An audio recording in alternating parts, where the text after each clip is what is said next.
So, welcome to Smart PrepNet. Okay. This channel is dedicated towards the preparation of UGC NET, primarily focused on environmental science, paper 2 for paper 2 and also paper 1. So, हमने अब तक in last of the videos we have discussed the PYQs of Unit 1 and Unit T from 2021 to 2024. That's the last cycle of December. Now you are entering the Unit 3 PYQs. And I am taking from 2021 because in 2020 syllabus was changed and then after things were added. So let's start like unit 3 environmental biology, and we will try to wrap up this PYQs in two parts. Is around 90 questions are there, around like few questions are overlapping like from this unit and that, and maybe let's see, we will go through and we will see what's there. So we will try to not unlike last unit which we have completed in three parts. We will try to complete this in two parts. Maybe we will have little longer videos, but it's okay. Our aim should be complete as soon as possible, and we are going to not only this is the question, this is the answer thing. No, we are going to detail analysis of the questions, and that will, and also the analysis of other options too, because that will also help you. Maybe next year उस option से question आ जाए तो that is going to help. So let's start with the first question. So this is the question. Population of a city doubled in a span of 20 years, assuming exponential growth at a constant rate. Constant rate over given period of time, the growth rate would have been. So exponential growth rate में निकालना है. तो इसमें से क्या होगा? तो exponential growth rate जो फॉर्मूला है वो है n50 है और n नॉट ERT. यहाँ पे जो NT है वो पॉपुलेशन है टाइम t हो गया, ठीक है. NT population at time t. जो हमारा n नॉट है वो है इनिशियल पॉपुलेशन, इस शुरू में कितना था. उसके बाद हमारा जो r है, r हो गया कांस्टेंट ग्रोथ रेट, ठीक है, और t हो गया टाइम पीरियड, ठीक है. तो हमें क्या मिला है कि वी आर गिवन दैट कि पॉपुलेशन जो है डबल करता है, कितने, ठीक है, डबल्ड, ठीक है, कितने साल में, तो 20 ईयर्स में, doubled in an of 20 years, ठीक है. तो हम इसको लिख सकते हैं ना, n equals to 2n nought, double किया 20 ईयर्स में. अब इसको फॉर्मूले में रखते हैं, तो 2n नॉट इक्वल्स टू 2, उसके बाद sorry n not ER into 20, ठीक है. 20 था ना NT का, 20 ईयर्स, ठीक. अब क्या है कि NO को हम 2 से डिवाइड कर देंगे, ठीक है. ये कितना आ जाएगा, मतलब सॉरी NO से डिवाइड कर देंगे दोनों साइड. ये 2 इक्वल टू आ जाएगा E20R, ये आएगा ना, हाँ E20R, ये आएगा. उसके बाद क्या करना है, लॉग लेना है, नेचुरल लॉग लॉग लेना है, ठीक है. तो ln 2 इक्वल्स टू 20R, ठीक है, यही आएगा ना, क्योंकि लॉग लेंगे तो ln E20R का हो जाएगा सिर्फ 20R, क्योंकि ये कैंसिल हो जाएगा, ठीक है. अब हमें पता है कि ln 2 का वैल्यू कहता है, log 2 का वैल्यू कहता है रफली 0.693. तो यहाँ पे क्या हो गया, 0.693 इक्वल्स टू 20R. हमें रेट निकालना है ना, R equal to 0.693 by 20 equals to 0.03465, ठीक है. इसको परसेंटेज में करना है, तो हमारा 0.03465 ठीक है, परसेंटेज करने के लिए क्या करेंगे, इंटू 100 कर देंगे। ठीक है, तो कितना आ जाएगा 3.465, यानी कि 3.5% के आसपास। इसमें कौन सा आंसर है, फर्स्ट। तो इसको इस तरह सॉल्व करना, लॉग का कुछ वैल्यू याद कर लेंगे, जैसे log 2 पॉपुलर है, log 5 पॉपुलर है, 10, तो मतलब एग्जाम में निकालने नहीं बैठेंगे वैल्यू, बेटर है कि याद कर लें। ठीक है, तो ज्यादा सही रहेगा। चलते हैं नेक्स्ट, ये आंसर बन। और यहाँ पे भी इसके थ्रू भी निकाल सकती है फॉर्मूला के थ्रू, वही सेम फॉर्मूला है। ठीक है, पी नॉट इंटू यहाँ पे एन नॉट या पी नॉट बात बराबर ही है। ठीक है, सेम 20 किया है यहाँ पे, तो टू पी नॉट लिख सकते हैं, टू पी नॉट। ठीक है, P not into P R into 20, तो यहाँ पे क्या लिख सकते हैं, टू इक्वल टू ये आ जाएगा, फिर लॉग ले लेंगे तो इतना आ जाएगा, तो log 2 का जो वैल्यू आएगा उसको पुट करेंगे तो फिर आ जाएगा। चलते हैं next। और थोड़ी सी हेड डाउन है तो प्लीज बेयर विथ मी। तो यहाँ पे क्या करना है कि एनिमल्स और प्लांट्स के स्पीसीज का नाम दिए और शेड्यूल वाइल्ड लाइफ एक्ट है। ये पुराने हैं शेड्यूल के हिसाब से, अब तो 40 बजे शेड्यूल WPA में 2022 के अमेंडमेंट के बाद, बट ये पहले के हैं, उसके पहले के क्वेश्चन है, तो इसमें उसी हिसाब से मैच करना है। ठीक, इसका क्या होगा, तो हमें मैच करना है। तो मस्क डेयर का प्रोटेक्शन स्टेटस क्या है, मस्क डेयर का प्रोटेक्शन स्टेटस सबसे बढ़िया। ठीक है, उस समय शेड्यूल 1 में था। अरे कस्तूरी मिर्ग, सलमान खान, ठीक है, पता होना चाहिए, बस उसी चक्कर में हो गया था ना मामला, तो शेड्यूल 1 में है इसीलिए। उसके आगे है हिमालयन ब्लैक बेयर। तो ब्लैक बेयर को हमने किस में रखा हुआ है, तो शेड्यूल 3 में। फीचर प्लांट, तो प्लांट के लिए हमारे पास शेड्यूल जो था वो शेड्यूल हमारा कौन सा था, शेड्यूल 6। और बाइसन को हमने किस में रखा है, तो शेड्यूल 2 में। गॉड, ये भाई हमेशा गुस्से में रहते हैं ना, मतलब का भी। तो ए का 3, ए का 3, बी का 1, सी का 2 और डी का, तो ये ऑप्शन है। ये दिया भी हुआ है। ठीक है, तो ऐसे कुछ कुछ जो न्यूज में है ना, खासकर इस चीज, उसके देख लेंगे शेड्यूल कि लेटेस्ट जो रिवाइज शेड्यूल है, जो 4 कैटेगरी शिफ्ट रह गई है, 4 शेड्यूल रह गए, तो उसके हिसाब से किस शेड्यूल में कौन सा है, तो वो हम देखेंगे डिटेल जब क्लास देखेंगे, तो वो लिस्ट भी मैं दे दूंगा लास्ट में। बट जो न्यूज में है वो एटलीस्ट तो देखना जरूरी है, इस तरह के मतलब इसमें दो भी पता हो तो आंसर आ सकता है। Next, a species that has profound effect on the ecological process of an ecosystem and whose removal or loss would result in disturbing।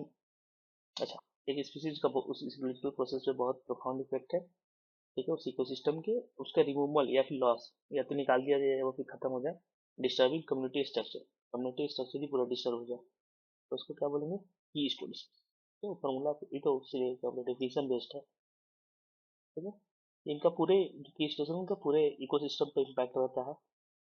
इधर होता है, अगर रिमूवल कर दे या लॉस हो जाए तो कम्युनिटी स्ट्रक्चर, इकोसिस्टम फंक्शन, कई बार negative, mostly negative cascading effect होता है, मतलब ये गायब फिर और गायब जाएगा, पूरा इकोसिस्टम ही तबाह हो जाता है। जैसे ना एक बहुत ही ग्लोबली देखे, एट ए ग्लोबल लेवल, तो जो बीज है वो बहुत ही इकोलॉजिकली इंपॉर्टेंट है। ईस्टर्न सिविलाइजेशन नहीं कहूंगा, लेकिन देखा जाए इंपॉर्टेंट है। अगर ये खत्म हो गई तो लाइक कि इन फ्यू डिकेड्स और फ्यू ईयर्स में भी हम नहीं जानते, ठीक है, चारों तरफ फेमाइन आ जाएगा, क्योंकि ये बहुत ज्यादा पॉलिनेशन करता है। उसके बाद और दूसरे ऑप्शन देख ले, तो एक ऑप्शन है डोमिनेंट स्पीसीज। ये डोमिनेंट स्पीसीज का था कि जो सबसे एबंडेंट है और हाईएस्ट बायोमास है जिसका, ठीक है, एक कम्युनिटी में, तो उसको डोमिनेंट स्पीसीज होता है। इंडिकेटर स्पीसीज हो गया जिसका प्रेजेंस सब्सटेंस या अबंडेंस या कंडीशन रिफ्लेक्ट करता है इस चीज में, स्पेसिफिक इन्वायरमेंटल कंडीशन और क्वालिटी ऑफ एन इकोसिस्टम का। ठीक है, जैसे कि लाइकेंस है, ये एयर क्वालिटी को दिखाते हैं। उसके बाद फ्लैक्सी फ्लैक्सी तो हम सिंबॉलिक यूज होता है, मतलब कि हम एक स्पीसीज को लेते हैं और एक, मतलब उसको फ्लैक्सी स्पीसीज बना देते हैं कि हाँ भाई इस एरिया का या फिर इस वाइल्ड लाइफ सेंचुरी का या नेशनल पार्क का ये फ्लैक्सी स्पीसीज है। इसका मेन काम है कि लोग अवेयरनेस हो, पब्लिक अवेयरनेस के लिए, ये पब्लिक अवेयरनेस के लिए करते हैं। ठीक है? अब जैसे फ्लैक्सिब स्पीसीज है ना, तो इस पे रिलेटेड आगे क्वेश्चन भी आया है कि ये कहाँ का फ्लैक्सिब स्पीसीज है, या फिर इस नेशनल सेंचुरी है इसका फ्लैक्सिब स्पीसीज कौन सा है। तो ये सब भी देखते रहना न्यूज में कि कहाँ का किस सेंचुरी का फ्लैक्सिब स्पीसीज क्या है, कुछ कुछ फेमस फेमस है पूछते हैं। ठीक है, चलते हैं नेक्स्ट। तो ये सब दिए हुए हैं। क्या होता है मैंने दे दिया यहाँ पे, you can read at your own also. अब चलते हैं नेक्स्ट। ठीक है, जैसे कि की स्टोन स्पीसीज जो हम लोग बात कर रहे थे ना, तो इसमें इसका एग्जाम्पल कोई पूछे क्या है सबसे मस्त, तो वीवर्स हैं, वीवर्स। वीवर्स देखो बहुत मस्त क्यूट से जानवर होते हैं जो कि क्या कहते हैं, वो डैम बनाते हैं, डैम जैसे एक्टिविटीज क्रिएट करते हैं मतलब वेटलैंड्स में। उसके कारण होता है डैम बनता है तो बहुत सारे अदर स्पीसीज भी ग्रो करते हैं। ठीक है, और पूरा हैबिटेट ही अच्छे से ग्रो करता है। चलते हैं नेक्स्ट।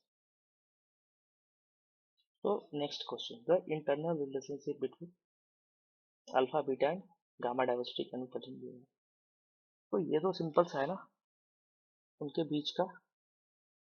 तो इसमें कौन सा आएगा, तो हमने पढ़ा है कि गामा डाइवर्सिटी क्या होता है, बीटा इंटू अल्फा। ये तो हो जाएगा, ये आंसर सेकंड है। ठीक है, और ये सबसे बड़ा था, ये कौन प्रपोज किया था, ये सभी सवाल बहुत आते हैं इस टॉपिक से। तो व्हिटकर ने प्रपोज किया था। ठीक है, 1960s में व्हिटकर, इन्होंने प्रपोज किया था व्हिटकर। ठीक है, तो अल्फा इसमें क्या होता है, ये जो अल्फा है ये स्पीसीज डिस्टेंस को दिखाता है सिंगल। ठीक है, ये क्या बोलते हैं सिंगल हैबिटेट में। बीटा डाइवर्सिटी क्या हो गया, तो कंपेयरिंग ट्रांजिशन मतलब composition between different habitat communities. और गामा क्या हो गया कि एक लैंडस्केप में या एक रीजन में, एक बड़े से एरिया में जो स्पीसीज का डाइवर्सिटी है वो हो गया। ठीक है, आई थिंक ये तो सबको पता ही होगा। चलते हैं नेक्स्ट। जैसे कि ये है ना, जैसे कि इसमें कितने स्पीसीज, एक ये हो गया, एक ये हो गया, एक ये हो गया। अल्फा इसके तीन हो गए, इसके कितने हो गए, दूसरा साइट है, एक दो तीन, यहाँ पे अल्फा तीन हो गया, यहाँ पे एक दो अल्फा दो हो गया। बीटा अगर देखेंगे तो इसके बीच कंपेयर करेंगे, ए और बी के बीच में कौन कौन सा है, तो ये जो स्पीसीज है। ठीक है, तो डाल दीजिए, ये जो स्पीसीज है और ये जो स्पीसीज है, ये दोनों तो सेम ही है, डिफरेंस कौन कौन सा है, एक दो। ठीक है, और ये भी सेम ही है, तो कितने बच गए, एक दो तीन। ठीक है, ये तो सेम ही है, एक ही काउंट होगा, दो काउंट होगा। ठीक है, तो कितने, तो बीटा डाइवर्सिटी कितना आ जाएगा इसका, 3 - 2 और 3 - 2 2। और गामा डाइवर्सिटी कितने हो जाएंगे, तो एक स्पीसीज ये है, दो है, तीन है, चार है, और डिफरेंट स्पीसीज में एक ये है, पाँच। ये तो सेम ही है, तो टोटल पाँच। जैसे इसके बीच था तो एक, एक दो तीन था, तो तीन हो गया। चलते हैं नेक्स्ट। तो दूसरी बात है पढ़ लेना है। अब flagship species of Kedarnath wild life sanctuary, वही पढ़े थे ना फ्लैगशिप स्पीसीज। तो इस तरह के सवाल आते हैं कि किसके फ्लैगशिप स्पीसीज क्या है। तो यहाँ पे जैसे कि केदारनाथ, तो केदारनाथ में पता है कि एक ऐसी जगह पे है जहाँ पे मोस्ट ऑफ टाइम स्नो रहता है, काफी मतलब हाई एल्टीट्यूड पे है। ठीक है, हाई एल्टीट्यूड पे, तो एलिफेंट उतने ठंडे पे और हाई एल्टीट्यूड पे पाए जाते हैं नहीं, ये आंसर, ये कॉमन सेंस से आना है। मस्ट डियर पाया जाता है, ठीक है हो सकता है। टाइगर पाया जाता है उतने हाइट पे नहीं, उन्हें पता है स्नो लेपर्ड पाया जाता है बट वो नहीं, वाइल्ड बोर नहीं, वो उसका हैबिटेट है। तो सही आंसर क्या, मस्ट डियर, वो पाया जाता है उस हाइट में। ठीक है, तो चलते हैं next। तो इस तरह से सवाल आते हैं,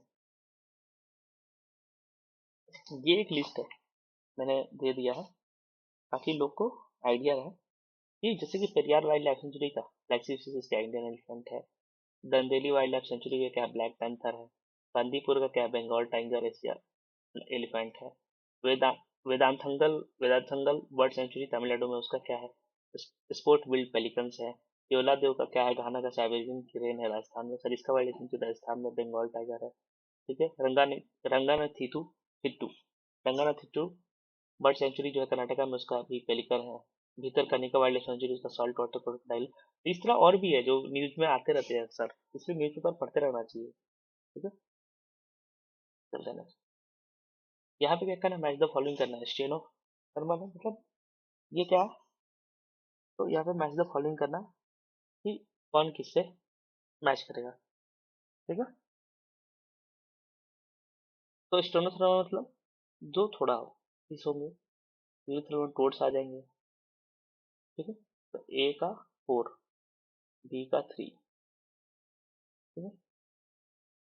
उसके बाद साइक्लोमॉर्फोसिस।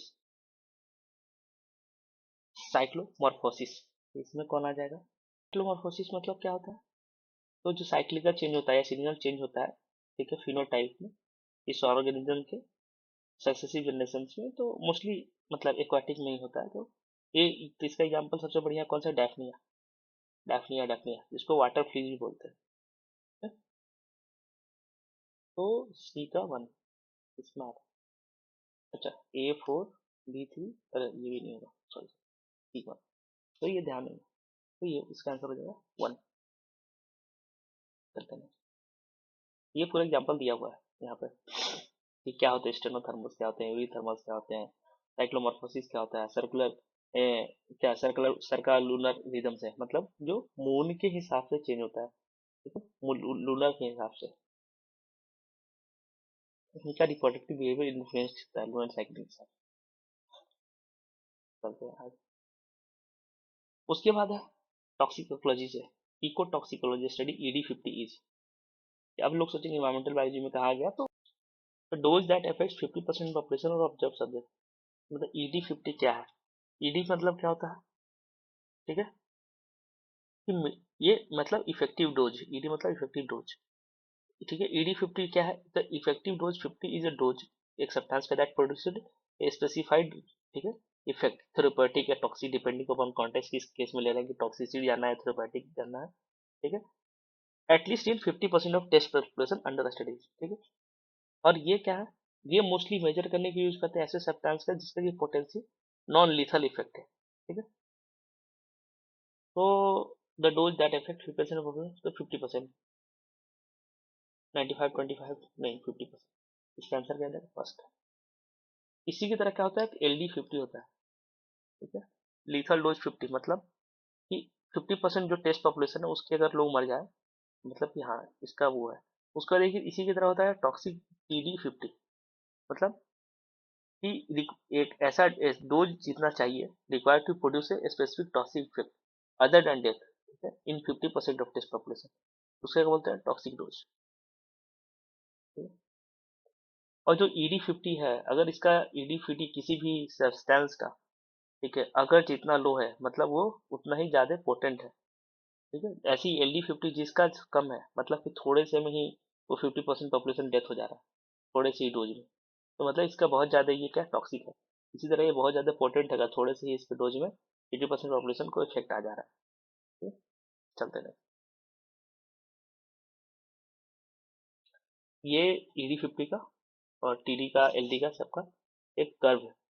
तो पहले ये शुरू होता है कि कितना इंडिविजुअल 50% तक हमें करना है, तो हम डोज बढ़ाते गए तो एक ED50 आता है, मतलब कि इस रेंज में थोड़ा सा आगे पीछे ये एक थेरेपेटिक रेंज है कि इस रेंज में अगर है डोज, तो ये 50% पॉपुलेशन पे क्या कर रहा है, इफेक्ट कर रहा है, तो इसका थेरेपेटिक इफेक्ट हो सकता है। ठीक है। एक लिमिट के बाद तब थेरेपेटिक इफेक्ट भी कम होने लगता है।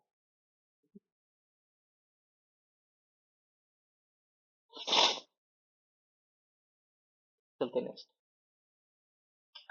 उसके बाद क्या है, नेक्स्ट क्वेश्चन, एक ए हाइपोथेसिस दैट प्रेडिक्ट्स, एक हाइपोथेसिस जो प्रेडिक्ट करता है, predicts a linear relationship in which rate of ecosystem process is maximum with greatest number of species is known as. एक ऐसा हाइपोथेसिस जो प्रेडिक्ट करता है एक लीनियर रिलेशनशिप जिसमें रेट ऑफ इकोसिस्टम प्रोसेस, जिसमें कि इकोसिस्टम प्रोसेस का रेट है मैक्सिमम है और उसमें जो स्पीसीज भी मैक्सिमम है, इस हाइपोथेसिस को क्या बोलते हैं। ठीक है। तो मतलब कि एक ऐसा कि जिसमें बहुत ज़्यादा स्पीसीज है, बहुत अलग अलग तरह के हैं, जैसे फीस है, बहुत तरह की फीस है, बहुत तरह के बर्ड्स है, सब कुछ है, उनका संख्या भी बहुत ज़्यादा है। ठीक है, तो इसको क्या बोलते हैं? तो ये तो आ जाएगा, इसका मतलब डाइवर्सिटी स्टेबिलिटी हाइपोथेसिस की बात होती है। ठीक है, डाइवर्सिटी हाइपोथेसिस एक लीनियर मॉडल है। ठीक है, कि जैसे कि उसमें जैसे कि जितने भी इकोसिस्टम फंक्शन है, जैसे प्रोडक्टिविटी, न्यूट्रिएंट साइक्लिंग है, स्टेबिलिटी है, इंक्रीजेड लीनियरली विद स्पेसिफिकेशन में। तो हमें कहना है कि ये क्या लीनियर रिलेशनशिप दिखा रहा है, in which rate ecosystem process is maximum with greatest noise, कि जितना नंबर, जितना डाइवर्सिटी बढ़ते जा रहा है, ठीक है, डाइवर्सिटी स्टेबिलिटी हाइपोथेसिस में जितना ज्यादा डाइवर्स है वो इकोसिस्टम उतना ही ज्यादा, ठीक है, स्टेबल है। ठीक है, क्यों? क्योंकि उसमें ऐसा मानना था, उस हाइपोथेसिस, इस हाइपोथेसिस में ये मानना है कि जो हर स्पीसीज है कंट्रीब्यूट करता है पॉजिटिवली टू इकोसिस्टम फंक्शन। ठीक है, उसके बाद बाकी भी देख लेते हैं। ये पहला देख लेते हैं, रिवर्ट पॉपर हाइपोथेसिस। तो रिवर्ट पॉपर हाइपोथेसिस, ठीक है, एर्लिच और एर्लिच के द्वारा दिया गया था 1981 में, आई थिंक, क्या? ठीक है, तब करेक्ट प्रोनाउंसिएशन तो मुझे भी नहीं पता अच्छे से, टू बी ऑनेस्ट, स्पेलिंग कुछ इस तरह से याद है मुझे। हाँ, इन्होंने दिया था। इसमें क्या करते हैं, स्पीसीज को रिवर्ट से कंपेयर करते हैं ऑन द एयरप्लेन विंग्स, जो रिवर्ट होते हैं उसे। ठीक है, उनका कहना है कि हर species plays a role like a rivet, losing a fail, मतलब कुछ अगर उसमें से लूज जाता है, might not cause immediate failure, मतलब तुरंत फेलियर नहीं होगा, मतलब उस इकोसिस्टम में, बट बहुत ज्यादा अगर लूजिंग टू मैनी, अगर कई सारे को लूज कर दिए, ठीक है, और पर्टिकुलरली क्रिटिकल वंस को अगर लूज कर देते हैं, जैसे की स्टोन स्पीसीज हो गए, तो उसके कारण क्या हो जाएगा, कैटास्ट्रॉफिक कोलैप्स हो जाएगा उस इकोसिस्टम। ये था रिवर्ट पॉपर हाइपोथेसिस। उसके बाद है रिडंडेंसी हाइपोथेसिस। तो ये कि वॉकर ने दिया था। ठीक है, इनको किसने दिया था? वॉकर। रिडंडेंसी, ये सब ना जानना ना, क्योंकि इसका भी सवाल बनने लगे हम। Redundancy hypothesis. तो रिडंडेंसी हाइपोथेसिस में क्या है, वो क्या सजेस्ट करता है कि many species are functionally redundant, मतलब कि उनका कोई काम धंधा है नहीं, बस वो इकोसिस्टम में है तो है। ठीक है, मतलब उनका कहना था कि इकोसिस्टम जो फंक्शन है वो बढ़ता है, जैसे जैसे रिचनेस बढ़ता है, स्पीसीज कई सारे बढ़ते हैं, स्पीसीज रिचनेस के साथ साथ इकोसिस्टम फंक्शन बढ़ता है, लेकिन एक पॉइंट के बाद कोई फायदा नहीं है स्पीसीज डालने का, उसके बाद वो कुछ फर्क, मतलब हल्का फुल्का फर्क पड़ता है, या फिर कुछ खास फर्क ही नहीं पड़ता ओवरऑल उस इकोसिस्टम के फंक्शन पे। ठीक है, ये था रिडंडेंसी हाइपोथेसिस। उसके बाद है इडियोसिंक्रेटिक हाइपोथेसिस। इडियोसिंक्रेटिक हाइपोथेसिस, ये तो लॉर्टन ने दिया था, LAWTON 1994 में। ये प्रपोज करते हैं relationship between diversity and function is unpredictable. तो इनका कहना है कि भाई प्रेडिक्ट नहीं कर सकते हैं कि डाइवर्सिटी और, मतलब, और क्या बोलते हैं, इकोसिस्टम जो बीच जो रिलेशनशिप है इकोसिस्टम फंक्शन के बीच में, वो प्रेडिक्ट नहीं कर सकता है। वो क्या कहना था कि हो सकता है कि स्पीसीज बढ़ने से इकोसिस्टम फंक्शन बढ़ भी जाए, हो सकता है घट भी जाए, हो सकता है कि कुछ ना हो, जैसे है वैसे ही रहे। तो इनका ये कहना था, लॉटन भाई साहब। चलते हैं आगे।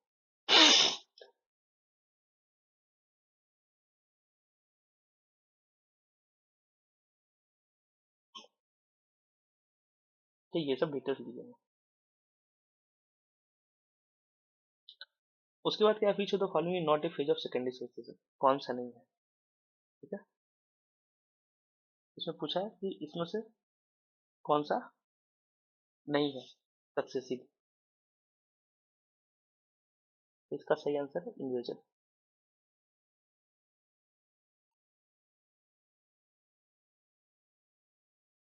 अच्छा, इन्वेजन नहीं है, बाकी सब है, इनिशिएशन भी है, कंटिन्यूएशन भी है, टर्मिनेशन भी है। इनिशिएशन तो पता ही है कि नया आया, कंटिन्यूएशन भी पता ही है, कंप्लीट मॉडिफाई की एनवायरनमेंट को, और टर्मिनेशन पता ही है कि एंड खत्म हो गया। इन्वेजन नहीं है। ठीक है, क्या होता है, इनिशिएशन होता है, इनिशिएशन होता है, कोलोनाइजेशन होता है, माइग्रेशन हो गया। ठीक है, उसके बाद स्टेब्लिशमेंट होगा, कंपटीशन या कंटिन्यूएशन होगा, फिर टर्मिनेशन हो जाएगा। ये सब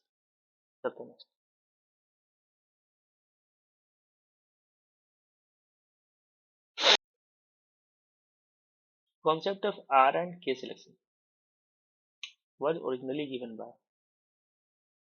R और K selection का किसने दिया था ये कॉन्सेप्ट।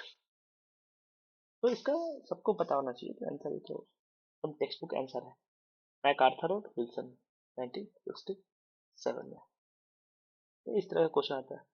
उनका एक वर्क था, ठीक है, वो जो वर्क का नाम था theory of island biography, the theory of, ठीक है।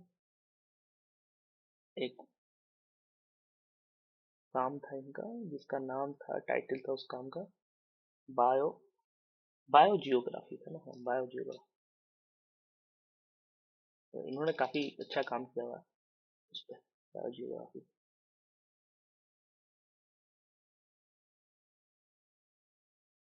तो ये बुक, ये उनका काम था, उसमें इन्होंने इस चीज की चर्चा की थी।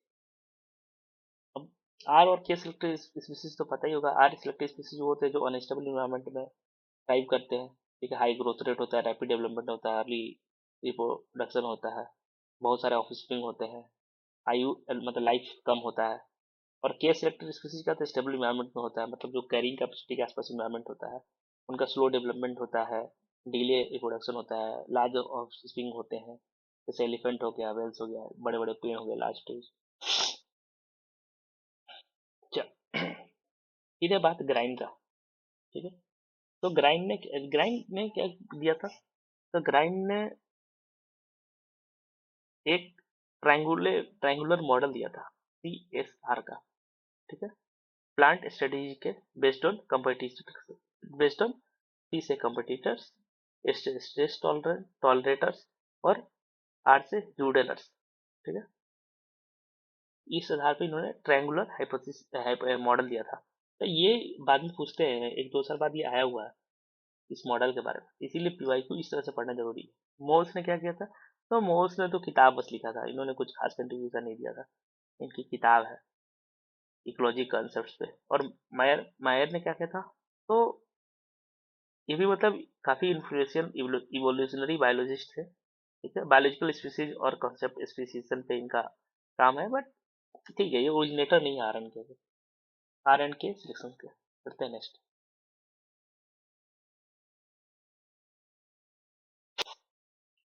अब है कि जो प्रीफिक्स है स्टेनो और Yuri have been used for, किस लिए यूज करते हैं, comparing the relative degree of tolerance of an organisms to a given environmental factor। तो बिल्कुल सही बात है, यही आंसर होगा, ठीक है। और पता ही है सबको, स्टेनो मतलब नैरो और यूरी मतलब वाइड, ये ग्रीक टर्म्स है। तो स्टेनो मतलब हो गया कि जो मतलब नैरो रेंज जिसका टॉलरेंस का हो, यूरी मतलब जिसका वाइड रेंज ऑफ टॉलरेंस है। तो डिग्री ऑफ टॉलरेंस के इन्वायरमेंटल फैक्टर पे ये यूज किया जाता है प्रीफिक्स। चलते हैं नेक्स्ट। जैसे क्या ना, बहुत सारे स्टेनो थर्मल वाले, यूरी थर्मल, स्टेनो यूरी फलाइन, स्टेनोफेगस मतलब या यूरीफेगस। चलते हैं next. Genetic engineering is possible, genetic engineering possible है क्यों, distinction endonuclease nucleus purified from bacteria can be used in vitro, the phenomena of transduction in bacteria is well understood, we can cut DNA at a specific site by endonuclease like lineage, we can see DNA by electron microscope। ये सब option दिए, एक एक करके सारे points देखते हैं कि इसका मतलब इसका क्या है। तो पहला क्या था, रिस्ट्रिक्शन इंडोन्यूक्लियस, ठीक है, रिस्ट्रिक्शन इंडोन्यूक्लियसिस, ठीक है। ये एक जेनेटिक इंजीनियरिंग में ना सबसे बढ़िया ब्रेक थ्रू था, ठीक है। अब इसमें क्या होता है कि हम एक मतलब एक तरह की मॉलिक्यूलर सीजर की तरह काम करता है जो रिस्ट्रिक्शन इंडोन्यूक्लियस, जो इंजाइम्स है, एक इंजाइम होता है रिस्ट्रिक्शन इंडोन्यूक्लियस, एक रिस्ट्रिक्शन इंजाइम है, ये उसमें रहता है एक मॉलिक्यूलर सीजर की तरह है। और वो एक जैसे डीएनए है ना, एक डीएनए सीक्वेंस उसके एक स्पेसिफिक पार्ट को ही जाके कट करता है, ठीक है। तो ये हम एक बैक्टीरिया से निकालते हैं और उसके बाद इसमें हम इसको प्यूरिफाई करके यूज करते हैं। और ये काफी प्रिसाइज है, ठीक है। मतलब ये क्या कहता है कि ये डीएनए के उसी मतलब डीएनए होता है जो डबल हेलिक्स, तो उसमें अगर कोई कट करना है सपोज यहाँ, ये पार्ट, तो ये उसको उतनी प्रिसीजन के साथ कर सकता है।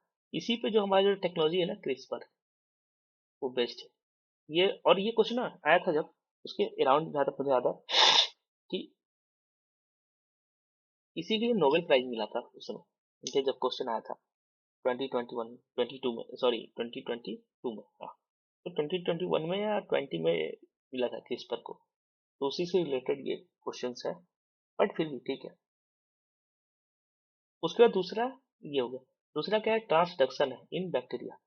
तो ट्रांसडक्शन क्या प्रोसेस है जहाँ पे बैक्टीरिया को ट्रांसफर किया जाता है, जहाँ बैक्टीरिया, वे बैक्टीरिया को क्या कहता है, सॉरी सॉरी, जहाँ पे वायरस ट्रांसफर करते हैं क्या, genetic material between bacteria, Paris का यूज किया जाता है बैक्टीरिया के बीच जो जेनेटिक मटेरियल ट्रांसफर करना है, उसको होता है ट्रांसडक्शन। ठीक है। उसके बाद है, जैसे कि ये इन विट्रो मैनिपुलेशन इसमें नहीं हो पाता था, ये सबसे इंपॉर्टेंट पॉइंट है, ये इसमें संभव हुआ, रिस्ट्रिक्शन एंजाइम में ये संभव हो गया। उसके बाद है डीनेज। डीनेज मतलब डीऑक्सी राइबो न्यूक्लियेज, न्यूक्लियेज। ठीक है। ये भी एक इंडो न्यूक्लियस है। ठीक है। बट जनरली डीएनए को ये नॉन स्पेसिफिक रैंडमली कट करता था। ठीक है, ये नहीं कि एक स्पेसिफाइड लोकेशन पे नहीं। तो जो कि प्रेसाइज लोकेशन चाहिए अगर हमें क्लोनिंग करना है या जीन एडिटिंग करना है, तो इस कारण से ये भी उतना पॉपुलर, मतलब उतना बेस्ट नहीं हो पाया जेनेटिक इंजीनियरिंग में। उसके बाद डीएनए इलेक्ट्रोमाइक्रोस्कोप, ये तो सिंपल सा है, तो मतलब ठीक है हम देख सकते हैं, कट नहीं कर सकते हैं, तो इसमें इंजीनियरिंग क्या करें, इसमें तो कुछ इंजीनियरिंग नहीं। चलते हैं नेक्स्ट। ये सब दिए हुए हैं।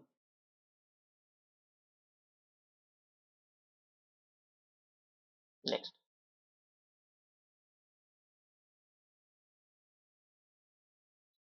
दो स्टेटमेंट दिए हैं। Ecotypes are discrete entity because they have clear differences in morphology, physiology, phenology in relation with particular environmental condition। ये तो इकोटाइप्स के बारे में दिया है। ठीक है। उसका दिया है कि environmentally induced variation in ecotypes are not heritable and do not have adaptive value to a particular habitat। तो ये तो गलत बात है। तो जो environmental induced variation आता है ना इकोटाइप्स में, वो हेरिटेबल होता है। ठीक है। ऐसा नहीं है कि वो हेरिटेबल नहीं होगा।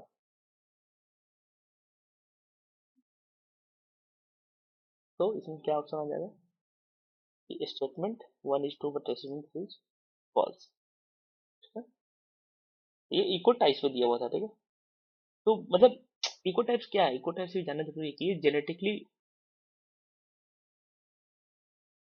जेनेटिकली डिस्टिंक्ट पॉपुलेशन है विद इन ए स्पीसीज। ठीक है, that is adapted to specific location, local environmental condition. ठीक है, ये एक लोकल इन्वायरमेंटल कंडीशन के हिसाब से एडेप्टेड है। तो वो एडेप्टेशन कैसे दिखता है, वो मॉर्फोलॉजी में दिख जाएगा, मतलब उनके फॉर्म में, उनके फिजियोलॉजी फंक्शन करने के स्टाइल में हो सकता है, या फिर फेनोलॉजी में, मतलब लाइफ इवेंट्स में उनकी कब रिप्रोडक्टिव ये मतलब पीरियड आता है फिर नहीं आता है, मतलब इस तरह के जो भी है। ठीक है। इसका सबसे बढ़िया एक एग्जांपल है कि यारो, यारो करके एक होता है, या वाई ए डब्ल्यू यारो, यारो। ठीक है। ये क्या होता है कि ये डिफरेंट एल्टीट्यूड पे, ठीक है, डिफरेंट हाइट पे, जैसे माउंटेन पे ये ग्रो करता है, इस हाइट पे भी, इस हाइट पे भी, इस हाइट पे, यहाँ पे फ्लावरिंग टाइम अलग है। ठीक है। यहाँ पे फ्लावरिंग टाइम अलग है, यहाँ पे अलग है, तो ये मतलब उस हिसाब से एडजस्ट किया हुआ है। ठीक है, फेनोलॉजी इसकी एडजस्ट हुई है। तो ये अब क्या होगा, एक डिस्टिंक्ट तीनों इको टाइप्स हो गए। चलते हैं।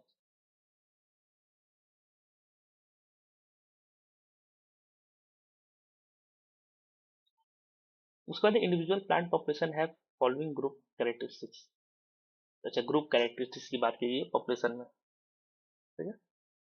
तो पहला है डेंसिटी, ये तो होता ही है, एज होता है, रेशियोज, हाँ जैसे कि सेक्स रेशियो ये सब होता ही है, नेटेलिटी ये होगा ही, डोमिनेंट, ये तो इसका पार्ट है, कैसे क्या हो जाएगा, A B C D. Dominance mostly community का पार्ट है कि उसमें किसका ज्यादा किस डोमिनेंस। तो density, age, ratio, natality, birth rate.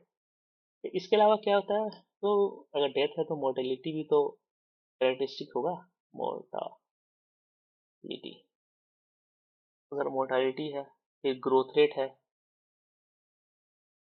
इसके अलावा क्या होगा, डिस्पर्सन होगा, डिस्पर्सन भी इसका है कि कैसे हैं, क्लम्ड है, यूनिफॉर्म है, रैंडम है। ये पॉपुलेशन का कैरेक्टरिस्टिक्स है। ग्रोथ रेट भी कैरेक्टरिस्टिक है। चलते हैं नेक्स्ट। ये दिया हुआ था ये जैसे नेटिलिटी है इंडिविजुअल पॉपुलेशन का, डोमिनेंस कम्युनिटी लेवल का। डीप ओपन वेंथोज कम्युनिटीज की जो ओपन वेंथोज कम्युनिटीज है उनके बारे में दिया गया है। तो extend from boundary of continental shelf to the deepest ocean. तो सही बात है, वो तो करते ही हैं। Often are entirely heterotrophic living on and in mud surface and bacteria. बिल्कुल सही बात है। बेंथोस कम्युनिटी की है वो तो कुछ जमीन मतलब पानी के अंदर डूबे हुए जो जमीन का हिस्सा है उस तरह। Include plankton and large swimming animals. नहीं भाई, ये तो पानी के ऊपर रहते हैं, तैर रहे होते हैं, तो सरफेस ड्वेलिंग है। Diversity through stage occupying permanent cold and dark water. तो ये भी सही बात है। ठीक है।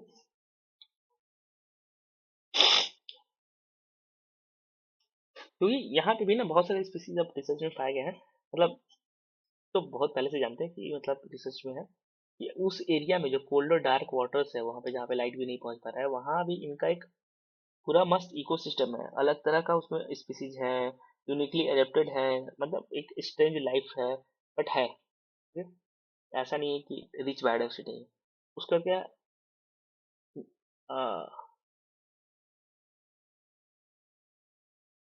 Are nutrients rich water supporting growth of organisms. तो ये गलत है क्योंकि डीप ओशन, ठीक है, जनरली न्यूट्रिएंट पुअर होता है कंपेयर टू सरफेस वाटर। तो कौन कौन सही हो गया? तो ए सही है, बी सही है, तीसरा भी गलत ही था, ये गलत है, तो ए बी डी ये ऑप्शन सही है। सॉरी।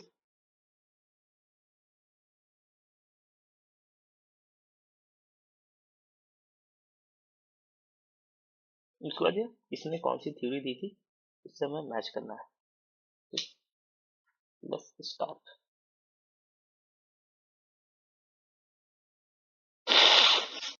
तो मोनोक्लाइमेक्स थ्योरी,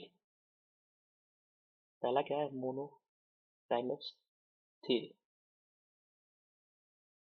मोनोक्लाइमेक्स थ्योरी, तो मोनोक्लाइमेक्स थ्योरी किसने दिया था? ये क्लेमेंट्स ने दिया था। पॉलीक्लाइमेक्स थ्योरी किसने दिया था? तो टैंसले ने दिया था। क्लाइमेक्स पैटर्न थ्योरी किसने दिया था? तो ये विटकर साहब ने दिया था।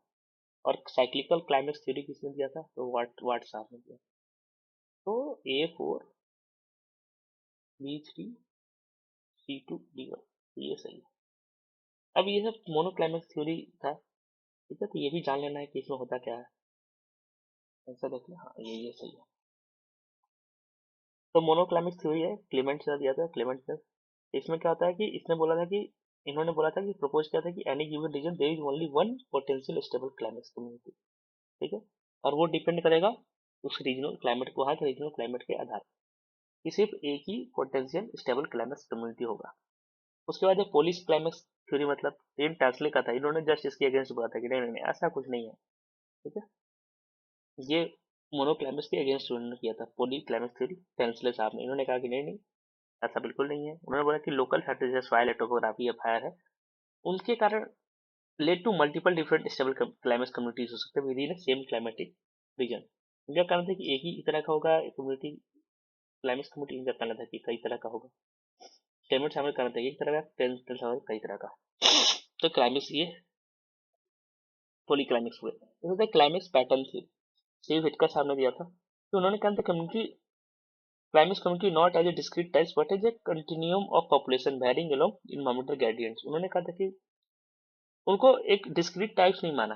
तो क्लाइमेक्स कम्युनिटी उन्होंने कहा ठीक है, सीरीज में चल रहा है, ये भी आते हैं जाते हैं। ठीक है, ये मोस्टली इनका रिफ्लेक्टिंग एक कंसंट्रेट था, रिफ्लेक्ट इंडिविजुअलिस्टिक रिस्पॉन्स स्पीसीज का क्या है। उनका कहना था the composition of climate varies gradually with environmental condition. Environmental condition के साथ साथ जो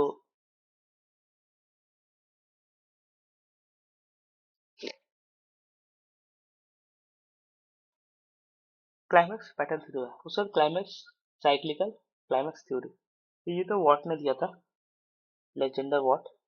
इन्होंने कहा था कि जहाँ पे क्लाइमेक्स कम्युनिटी होता है actually consist of cycle of patches in different accelerate stages driven by small scale disturbances and regeneration. ठीक है, चलते हैं नेक्स्ट।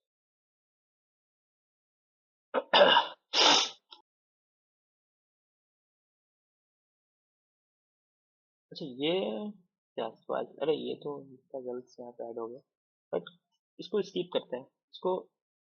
इस एमसीक्यू को हम जब सवाल वाला पढ़ेंगे उसी में कर लेंगे, बट अगर देखना चाहे तो देख भी सकते हैं। तो पहला है जेली सोल्स, इसका मेजर कैरेक्टरिस्टिक क्या है जेली सोल्स का? तो ये है परमाफ्रोस्ट ऑफन विद क्रायोटर्बिनेशन, क्रायोटर्बिनेशन होता है, क्रॉस चर्निंग जो होता है बहुत ही ज्यादा कोल्ड क्लाइमेट में ऐसे पाया जाता है।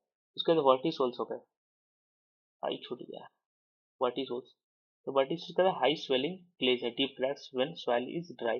ये मेनली रेगुलर सॉइल जो होता है ना, ब्लैक सॉइल, सेकंड पेपर, उसी का। उसके बाद एंडीसोल्स, ये वोल्केनिक एश या फिर उससे बनते हैं, वोल्केनिक जेट इससे। ठीक है, हिस्टोसोल्स, ये पीट और बग ऑर्गेनिक मैटर होता है हिस्टोसोल्स। ठीक है, इसमें मतलब 20 to 30% ऑर्गेनिक मैटर हो सकता है। ये वेटलैंड में मोस्टली इस तरह के सॉइल पाया जाता है हिस्टोसोल्स। चलते हैं नेक्स्ट।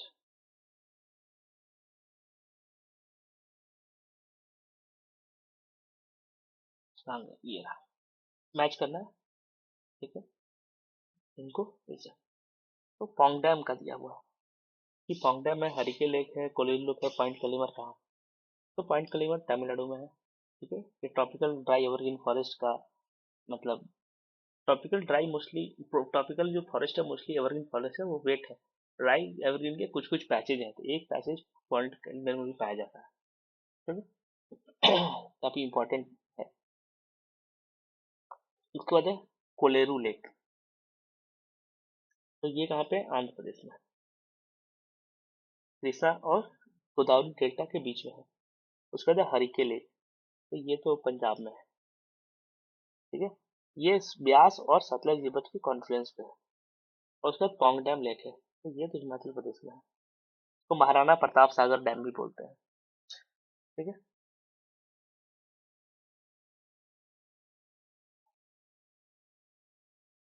चलते हैं next. Which of the following statements are true with respect to stationary and stable population? कौन सा सही है विद रिस्पेक्ट टू स्टेशनरी? एक पॉपुलेशन जो स्टेशनरी है और स्टेबल भी है। तो पहला, स्टेशनरी पॉपुलेशन है not stationary population is not always stable, तो ऐसा बात नहीं है, तो ये गलत बात है। उसके आगे stationary population is always stable, ये सही बात है। Stable population need not to be stationary, एक स्टेबल पॉपुलेशन है जरूरी नहीं कि स्टेशनरी हो, बिल्कुल सही बात। स्टेबल है तो जरूरी नहीं है ना, हो सकता है ग्रोथ हो रहा हो लेकिन स्टेबल है। लेकिन कोई पॉपुलेशन स्टेशनरी पॉपुलेशन है वो स्टेबल ना हो, ऐसा नहीं हो सकता। In stationary population the rate of overall change in the population size is zero, बात सही है। In stable population the rate of overall change in population is constant not necessary zero, yes बिल्कुल सही बात है। तो स्टेशनरी पॉपुलेशन क्या होता है? पॉपुलेशन में जीरो ग्रोथ है, जैसे बर्थ या डेथ और स्टेशनरी पॉपुलेशन समझ जाता है। स्टेशनरी पॉपुलेशन वो होता है जो कि जहाँ भी जीरो ग्रोथ होता है, birth rate equals death rate, मतलब जितना आ रहे हैं दुनिया में उतने से जा भी रहे हैं। ठीक है, और एक लगभग कांस्टेंट एज एज स्ट्रक्चर होता है ओवर टाइम। ठीक है, मतलब कि 100 लोग 5 साल के नीचे हैं, 500 लोग, ठीक है, 6 साल से 20 साल के बीच में, तो ये लगभग कांस्टेंट रहता है। ठीक है, तो इसका एक मतलब उतना लगभग संख्या मेंटेन है, मतलब उस एज में उतने लोग मरेंगे, एक constant age specific birth death है। उसके बाद दूसरा क्या है? Stable population. स्टेबल पॉपुलेशन क्या है? कांस्टेंट, जहाँ पे constant age specific birth and death rate हो, ठीक है, ओवर टाइम।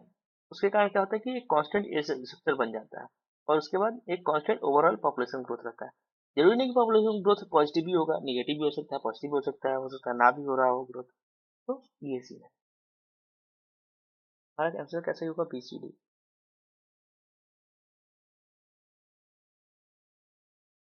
उसके आगे क्या है, which of the following hypothesis account for relationship of biodiversity to ecosystem functioning, इसमें से कौन सा इकोसिस्टम, कौन सा hypothesis account for relationship of biodiversity to ecosystem functioning, ठीक है। तो इसमें करता है क्लाइमेट स्टेबिलिटी हाइपोथेसिस, नहीं रिडंडेंसी हाइपोथेसिस करता है, ठीक है। इन्होंने इस किसने दिया था, तो वॉकर ने दिया था, ठीक है। ये क्या कहता है, ये इस रिलेशनशिप को एड्रेस करता है, ठीक है। कि इनिशियल, ये क्या कह रहा है कि इनिशियल इंक्रीज होता है स्पेसिफिक रीजन में lead to increase in ecosystem function, ठीक है। क्या हमें account for relationship of biodiversity ecosystem function, कि बायोडाइवर्सिटी अगर बढ़ रहा है तो इकोसिस्टम फंक्शनिंग के थ्रू में बढ़ रहा होता है, ऐसा कहना था वॉकर साहब का रिडंडेंसी हाइपोथेसिस में, ठीक है। उसके बाद क्या है, उसके बाद उन्होंने कहा था कि एक बियॉन्ड एक पॉइंट के बाद अगर आप कितना भी ऐड कर दीजिए स्पीसीज, वो क्या है, वो रिडंडेंट है। ये रिडंडेंसी हाइपोथेसिस था जो कि दिखाता है बायोडाइवर्सिटी और इकोसिस्टम फंक्शनिंग के रिलेशनशिप का। बायोडाइवर्सिटी मतलब कि कितना डाइवर्सिटी है, कितने स्पीसीज हैं, टाइप्स ऑफ, और फंक्शनिंग मतलब कि कितना फंक्शन बढ़ रहा है, कितना और ज्यादा चीजें हो रही हैं उस इकोसिस्टम में। अब क्लाइमेट स्टेबिलिटी हाइपोथेसिस क्या है, तो ये तो मेनली वो दिखाता है कि एक्सप्लेन करता है पैटर्न ऑफ बायोडाइवर्सिटी, ठीक है। कि stable climate allow more specialization, अगर क्लाइमेट नहीं बदल रहा है, स्टेबल है, तो वहां पे ज्यादा स्टेबलाइजेशन होगा और स्पेसिएशन होगा ओवर टाइम। उसके बाद आकर इंटरमीडिएट डिस्टर्बेंस हाइपोथेसिस, तो ये तो कॉर्नेल ने दिया था, कॉर्नेल, कॉर्नेल, ये भी क्या पता ऑप्शन में आ गया, कॉर्नेल। ये एक्सप्लेन करता है कि बायोडाइवर्सिटी पैटर्न एराइज कैसे हुआ, कोई बायोडाइवर्सिटी का पैटर्न है एराइज, ये बताता है कि स्पीसीज बिजनेस जो है मैक्सिमाइज होती है इंटरमीडिएट लेवल ऑफ डिस्टर्बेंस पे, जैसे कि का डिस्टर्बेंस हो रहा है, लो लेवल का अगर डिस्टर्बेंस हो रहा है कर्नल का, तो लो लेवल, इनका कहना था कि लो लेवल का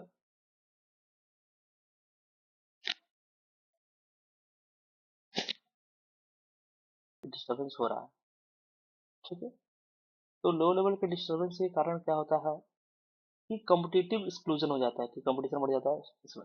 और हाई डिस्टर्बेंस अगर हो जाता है किसी इकोसिस्टम में, बायोडाइवर्सिटी पैटर्न में, तो वो क्या रहता है, बहुत सारे स्पीसीज को इकोसिस्टम से बाहर कर देता है। इन्होंने, ठीक है, इन्होंने कहा था कि एक इंटरमीडिएट डिस्टर्बेंस चाहिए, ठीक है। तो ये मेनली डाइवर्सिटी लेवल को डिटरमाइन करने के लिए ये थ्योरी थी, ना कि फंक्शनल आउटकम्स का। उसका जो स्पेशियल स्पेशियल हेट्रोजेनिटी हाइपोथेसिस, तो ये एक्सप्लेन करता है बायोडाइवर्सिटी पैटर्न का, पैटर्न को एक्सप्लेन करता है by suggesting that the environment with more physical complexity या फिर स्पेशल वेरिएशन, मतलब बहुत ज्यादा हाइब्रिडाइजेशन नीड्स है, कैन सपोर्ट मोर स्पीसीज, ठीक है। तो ये इसके भी फंक्शनल कॉज को नहीं एक्सप्लेन करता है, ठीक है। तो इसलिए आंसर क्या होगा हमारा रिडंडेंसी हाइपोथेसिस, उनके रिलेशनशिप को ये दिखाता है। तो पहले भी रिडंडेंसी हाइपोथेसिस आ चुका है, तो इस तरह से आता है, नेक्स्ट बार ऐसे एक लेवल डेप्थ जाते हैं क्वेश्चन पे। उसके बाद क्या, in dose response curve of chemical substance there exist dose below which non animals is able to which is called, अगर एक डोज रिस्पॉन्स कर्व है, उसमें एक केमिकल सब्सटेंस है, केमिकल सब्सटेंस उनका एक डोज, एक डोज एग्जिस्ट करता है जिसके जिसके नीचे अगर आप लेते हो तो कोई भी कुछ इफेक्ट नहीं होता। Observe dose, threshold dose, accepted, इसमें थ्रेशोल्ड की इसके नीचे एक थ्रेशोल्ड लिमिट बनाएगी कि हाँ 55 ग्राम्स का लेके लिमिट आएगी, इसके नीचे आप लोगे तो कोई इशू नहीं है, इसके ऊपर लोगे तो नुकसान है, ठीक है। थ्रेशोल्ड डोज का है, ठीक है। एब्जॉर्ब डोज हो गया, मतलब कि बॉडी में कितना हमारा अमाउंट जा चुका है, बॉडी हमारा कितना ऑब्जर्व किया है, वो ऑब्जर्व डोज है। उसका एक्सेप्टेबल डेली इनटेक क्या है, कि अगर डेली डेली आप ये लेते हो, कोई जैसे फूड में कोई एडिटिव एडिटिव है या पेस्टिसाइड रेसिड्यू है किसी फूड में, तो उसमें एक अमाउंट फिक्स है कि अगर आप इतना इतना डेली ले रहे हो तो, या फिर तो कोई इशू नहीं है, मतलब चलेगा, ये आपके लिए हेल्थ रिस्क का नहीं बनेगा, तो कि इतना अगर एक लिमिट है कि इतना बॉडी हमारा फिल्टर आउट करता है, या फिर जो भी है what ever metabolic body metabolic के थ्रू ये हो जाता है, क्लियर आउट हो जाता है, बॉडी से बाहर आ जाता है, तो एक लिमिट बनाई गई है, वो एडीआई में आता है। उसके बाद है रेफरेंस डोज में क्या होता है, तो ये एडीआई से सिमिलर है, ये भी एस्टिमेट करता है ये daily exposure level for human population, ठीक है। टीडीआई से ही सिमिलर है, टीडीआई से ही सिमिलर है। हाँ, ये एडीआई से ये मतलब यूएस के ईटीए जो है नॉर्डर प्रोटेक्शन एजेंसी वो यूज करता है, ठीक है। चलते नेक्स्ट। अच्छा सीओफाइट्स क्या, सो शेड लविंग प्लांट्स, खाया पसंद है, ठीक है। सन एडेप्टेड जो प्लांट्स उसको क्या बोलते हैं, हेलियो, हेलियो ये ग्रीक टर्म है, फाइट्स। स्नो लविंग को क्या बोलते हैं, जीरोफाइट्स। और डेजर्ट को तो पता ही है सबको, जीरोफाइट्स,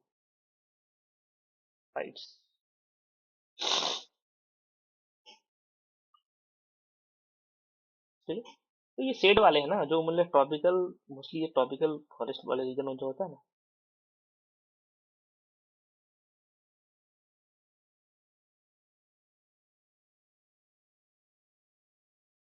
जो ट्रॉपिकल, ये निस्टक को क्या, जो ट्रॉपिकल वाले रीजन है ना तो वहाँ पे ऊपर तक कैनोपी काफी डेंस हो जाती है, ठीक है। ऐसे ऐसे पेड़ गए हैं उनके कैनोपी एकदम डेंस हो गई, तो अंडर ग्रोथ कुछ खास नहीं होता, लेकिन कुछ कुछ पौधे हैं जो अंडर ग्रोथ करते हैं उनको, मतलब फॉरेस्ट फ्लोर पे बढ़िया से वो हो जाते हैं, तो वो शेड लविंग, तो उन्हीं को बोलते हैं स्कियोफाइट्स, या फिर स्कियोफाइट्स, स्कियोफाइट्स को बोलते हैं स्कियोफाइट्स। चलते हैं नेक्स्ट, ठीक है। तो ये सब डिटेल्स में यहाँ पे दिए हुए हैं, ठीक है।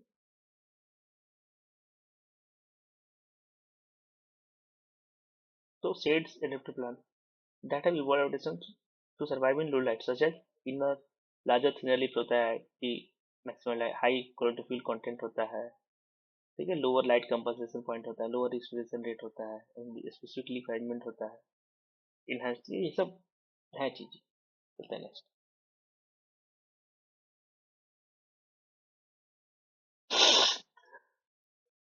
ये है the stress tolerant species that have following life history strategy, ठीक।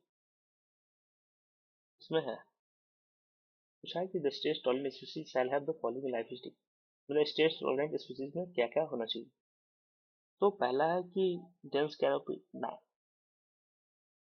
फ्लोरिंग एनुअल मोनोकार्पिक ना, क्या होना चाहिए, रिप्रोडक्टिव एफर्ट स्मॉल, बिल्कुल सही बात है, स्ट्रेस में तो स्मॉल एफर्ट लगना चाहिए, ग्रोथ रेट रैपिड ना, resources allocation to seed production small, बिल्कुल सही बात है कि रिसोर्स एलोकेशन टू थोड़ा कम होना चाहिए, तो इसका आंसर क्या आ जाएगा, सी और ई।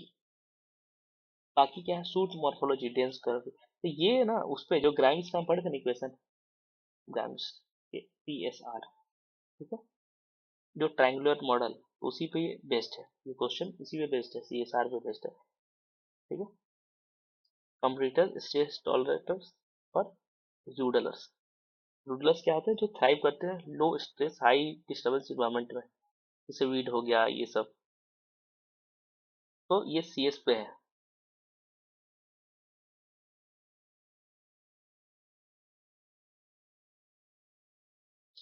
तो इसमें हमें क्या बताना था, एस बताना था, एस स्ट्रेस टॉलरेंट में, ठीक है।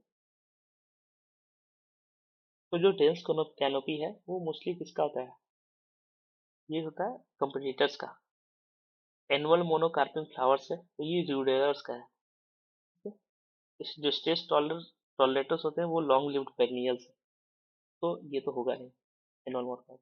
ये रिप्रोडक्टिव एफर्ट स्मॉल है, बिल्कुल सही बात, क्योंकि रिसोर्स का लिमिटेशन है यहाँ पे, ग्रोथ रेट रैपिड होगा नहीं, ये टिपिकली जूडेलर्स या कंपटीटर्स है उनका ये एक क्या बोलते हैं कैरेक्टरिस्टिक है, ना कि स्ट्रेट टॉलरेंट का।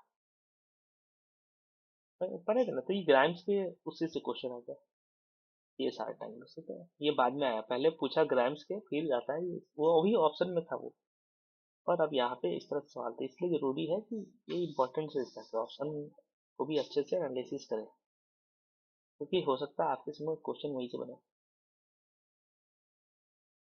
ऑलरेडी काफी लंबा हो गया वीडियो, बट ठीक है, जंप करने का कोई मतलब नहीं है, अगर समझ में ना आए तो क्या ही फायदा, फिर ऐसे तो खुद ही उठा के यूआई को मार्केट में मिल ही रहा। The use of plants to absorb and accumulate hazardous material from the soil is termed as, ठीक है, use of plant to absorb accumulate hazardous materials from soil is termed as phytoremediates, plant का उपयोग करते हैं, ये तो बहुत आसान है, ठीक है, फाइटोरेमेडिएट्स। अब फाइटोरेमेडिएट्स में भी बहुत सारा मैकेनिज्म यूज होता है, जैसे कि एक होता है फाइटो एक्सट्रैक्शन। फाइटो एक्सट्रैक्शन में क्या हो गया कि प्लांट ऑब्जर्व करता है कंटामिनेंट्स को, ठीक है, सॉइल से, और एक्यूमुलेट करता है अपने हार्वेस्टेबल टिश्यूज में। उसके बाद हो गया photo phyto sorry phyto stabilization होता है, फाइटो स्टेबलाइजेशन होता है, ये फाइटो रिमेडिएशन का ही मैकेनिज्म हो सकता है। आप इस बार नेक्स्ट बार यही पूछे, तब भाई इसका तुम मैकेनिज्म बता दो, इसमें से कौन कौन सा मैकेनिज्म है नहीं है, तो फिर वहां पे ऐसे ऊपर नीचे देखने लगेंगे हम, क्या रे ये क्या ही है, ये क्यों है ये, तो ये नहीं हो, इससे अच्छा है कि पहले से जान लो। तो फाइटो स्टेबलाइजेशन क्या करता है कि जो इमोबलाइज कॉन्टेमिनेंट्स है सॉइल में, रिड्यूसिंग देयर बायोअवेलेबिलिटी, ठीक है, यह कहता है इमोबलाइज करता है, ठीक है, कंटेमिनेंट्स का सॉइल में, कि उनके बायोअवेलेबिलिटी है नहीं, उनको स्टेबल कर दिया। उसके बाद है, उसके बाद और होता है एक phyto phyto degradation, phyto degradation, ये क्या करता है, जो ब्रेक डाउन करता है ऑर्गेनिक कंटेमिनेंट्स को इंटरनली। उसके बाद है फाइटो वोला फाइटो वोलाटाइलाइजेशन, फाइटो वोलाटाइजेशन होता है। तो ये क्या करता है, प्लांट ऑब्जर्व करता है कंटामिनेंट्स को और रिलीज करता है एटमोसफेयर में, ठीक है, ये लेस टॉक्सिक फॉर्म में मोस्टली। और एक होता है राइजो, ठीक है, डिग्रेडेशन, और फाइटो फाइटो है वो तो समझ में आ गया, ये राइजो आएगा तो लगेगा कि यही गलत है, नहीं ये भी होता है, ये माइक्रोबियल डिग्रेडेशन होता है इन रूट जोन, ठीक है, राइजोस्फीयर में, जो रूट जोन होता है ना, रूट जोन को क्या बोलते हैं, राइजोस्फीयर, जो पेड़ का रूट वाला एरिया होता है तो बोलते हैं पूरे मिट्टी उट्टी से मिला के राइजोस्फीयर। यही सवाल आ सकता है कि राइजोस्फीयर क्या है, ठीक है, बायो रेमिडिएशन तो नहीं होगा, बायो डिग्रेडेशन बायो ट्रांसफॉर्मेशन नहीं होगा। चलते हैं नेक्स्ट। अब ये सब डिटेल एक्सप्लेन करने में तो समझ जाएगा, तो प्लीज बेयर विथ मी, ये हेल्प करेगा।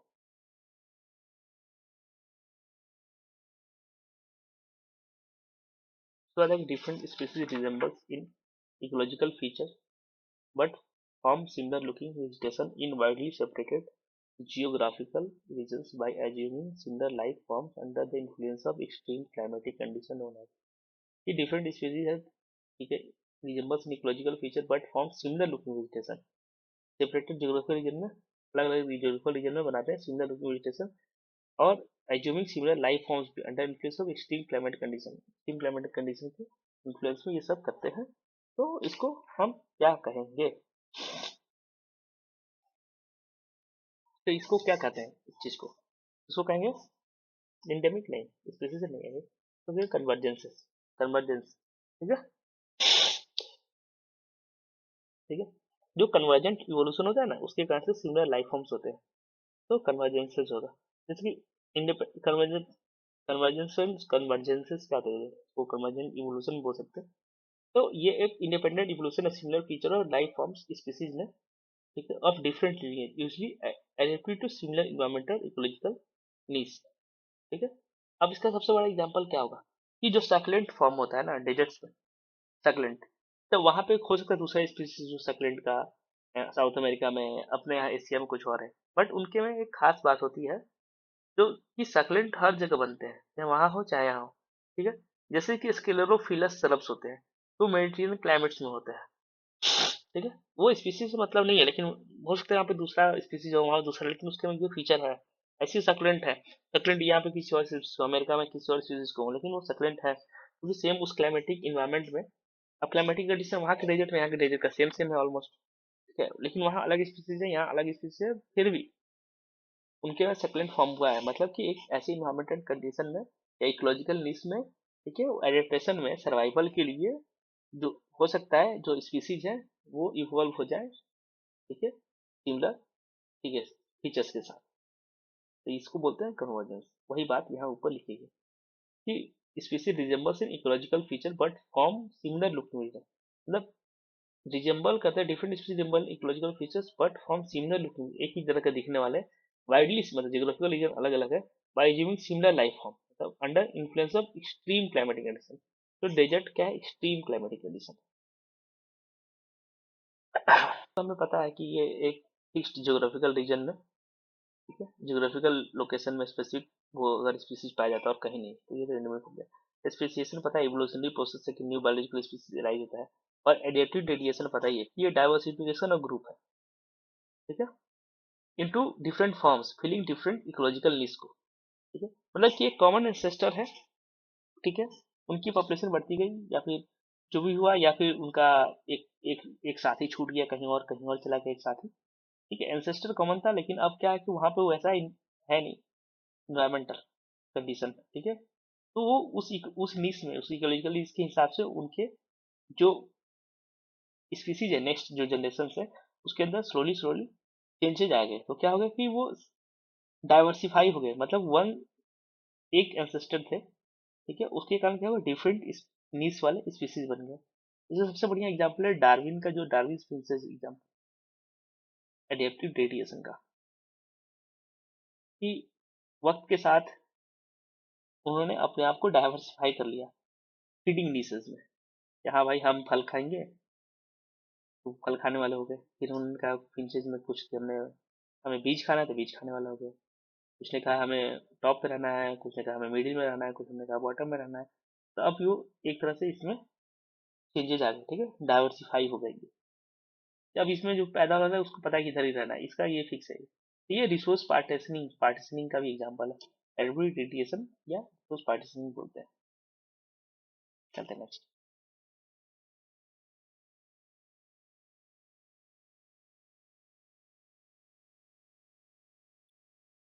उसके बाद है in epidemiology, the study which first identify a group of individuals who have a specific disease, then attempt to ascertain cumulative in the exposure that group have experienced are referred to as। तो उसका क्या बोलते हैं? तो वो simple सा case control study बोलते हैं, ठीक है। तो ये केस कंट्रोल स्टडी ये स्टार्ट कैसे होता है? तो पहले हम आइडेंटिफाई करें इंडिविजुअल का, हाँ भाई इसको एक स्पेसिफिक डिजीज है, आउटकम, ठीक है। और उसका इसको कंपेरेबल ग्रुप, ठीक है, विदाउट द डिजीज कंट्रोल, ठीक है। ये केस हो गया एक जिसको डिजीज है, दूसरा ग्रुप है जिसको डिजीज नहीं है, वो कंट्रोल ग्रुप हो गया, ठीक है। उसके बाद हम क्या करते हैं, उसमें हम ध्यान रखते हैं, उसके बाद हम को बार बार, ठीक है, उसके बाद हम बैक इन टाइम कंपेयर करते हैं, compare the frequency of past exposure to potential risk factors between cases and control, ठीक है। तो ये हमारे जो यह हुआ ऊपर उसमें ये फिट बैठता है, ठीक है। एक्सपोजर ऑफ दैट ग्रुप है, लाइक हमें स्टडी विथ क्या क्या epidemic which first identify a group of individuals who have a specific disease, ठीक है, then attempt to ascertain cumulative in the exposure that group have experienced as a referred to, मतलब past experience के आधार पर। तो ये होता है case control study.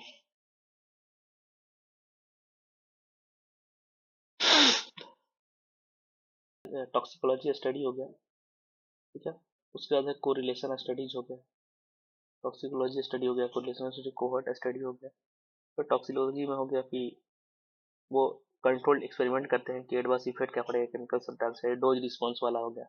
Correlation study हो गया, तो ये तो एक्सपोजर रेट्स और डिजीज रेट्स एट पॉपुलेशन और ग्रुप लेवल क्या है उसको एग्जामिन करते हैं, ठीक है, इंडिविजुअल लेवल पे नहीं। और कोहर्ट स्टडी क्या हो गया, जो आइडेंटिफाई करते हैं ग्रुप को, इंडिविजुअल को, cohort based on their exposure study, exposed versus unexposed, who are easily free of the disease. तो इसमें केस कंट्रोल होगा, ठीक है, वो चलते हैं नेक्स्ट।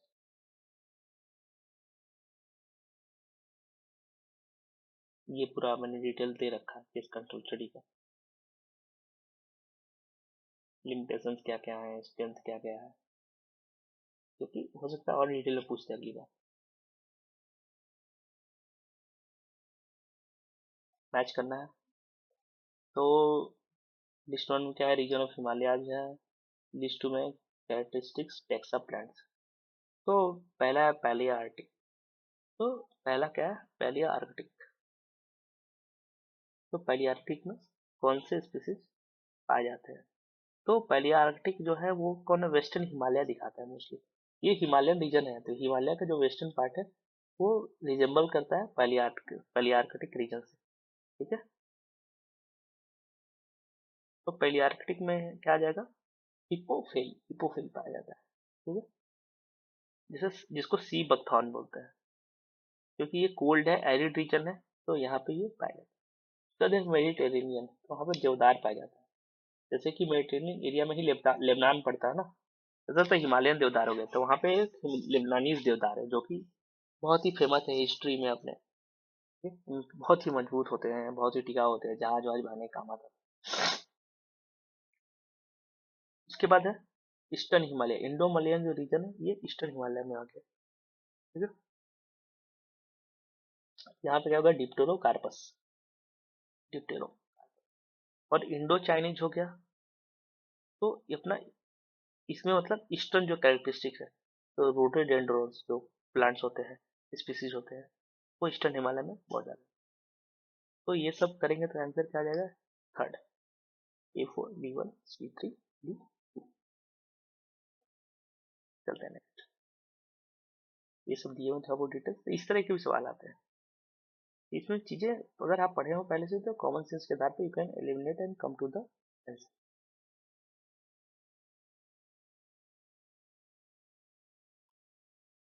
स्टेटमेंट दिया है, पहला स्टेटमेंट क्या है कि ecosystems are close to flow of energy material biota and we are tightly bound. ये गलत बात है, ओपन सिस्टम होता है। इकोसिस्टम हमेशा याद रखना कि ओपन सिस्टम होता है। ठीक है। एनर्जी फ्लो इकोसिस्टम, ठीक है, जैसे कि सन के थ्रू आया, सनलाइट आया, फिर हीट के थ्रू बाहर चला गया। थर्मोडायनेमिक्स का लॉज भी है के अकॉर्डिंग। तो ये ओपन सिस्टम होता है। दूसरा क्या, there are 5 dynamic interactive control local climate supply of resources functional group of organism disturbance regime and anthropogenic activity regulating ecosystem process. तो ये बिल्कुल सही बात है। तो पहला का दूसरा सही है, चौथा ऑप्शन सही है।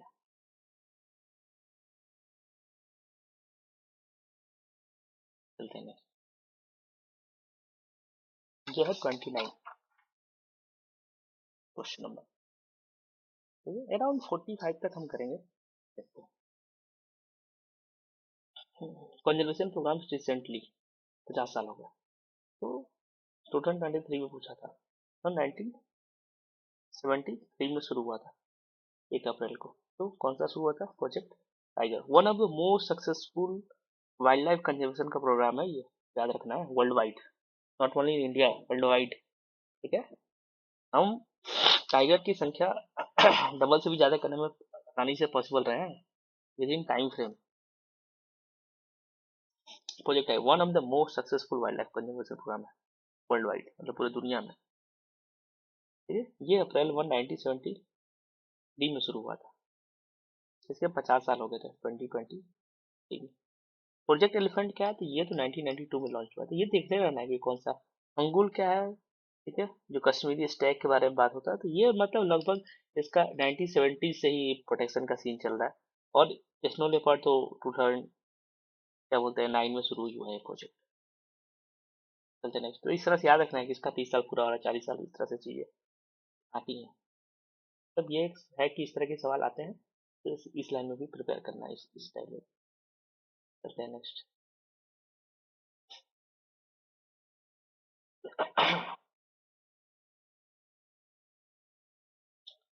अब यहाँ पे हमें नेशनल पार्क को, हाँ नेशनल पार्क में करा दूंगा, क्योंकि नेशनल पार्क याद होना जरूरी है, क्योंकि आ ही जाता है। तो नेशनल पार्क है बाल पक्रम नेशनल पार्क कहाँ है, तो ये मेघालय में है। ठीक है। फिर है केवुल नेशनल पार्क, तो ये है मणिपुर। अगर दो हमें पता है तो आंसर आ पा रहा है A3, सॉरी सॉरी मेघालय में A2, मेघालय है A2 और D1, A2 और D1 तो आ जा रहा है। ठीक है। लेकिन बाकी भी हमें पता है, डैम्पा नेशनल पार्क कहाँ है, डाम्पा। तो मिजोरम में है, और इटांकी कहाँ है, तो नागालैंड में। ठीक है, तो ये जो जरूरी है ये याद करना। ये क्या होगा, नॉर्थ ईस्ट के जो नेशनल पार्क है वो हो गए।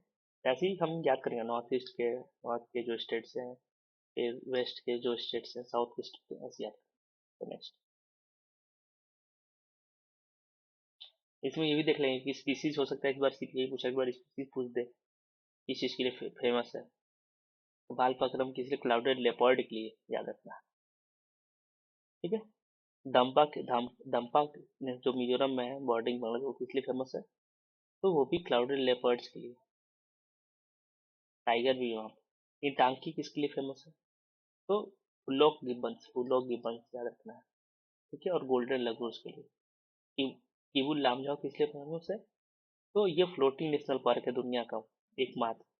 ठीक है, इसमें फुमडीज होते हैं। ठीक है, और लोकटक लेक में ये किस लिए फेमस है, तो शंघाई डियर, डांसिंग डियर भी बोलते हैं इसको, या ब्रो एंटलर्ड डियर भी।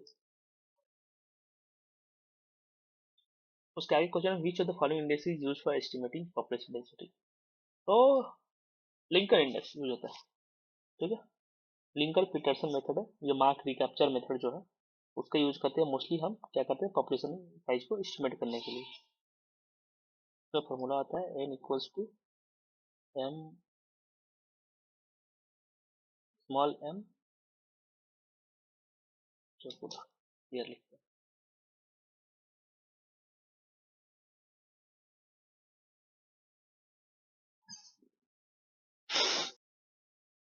n equals to m m into, तो यहाँ पे जो n है क्या है, एस्टिमेटेड पॉपुलेशन साइज होगा।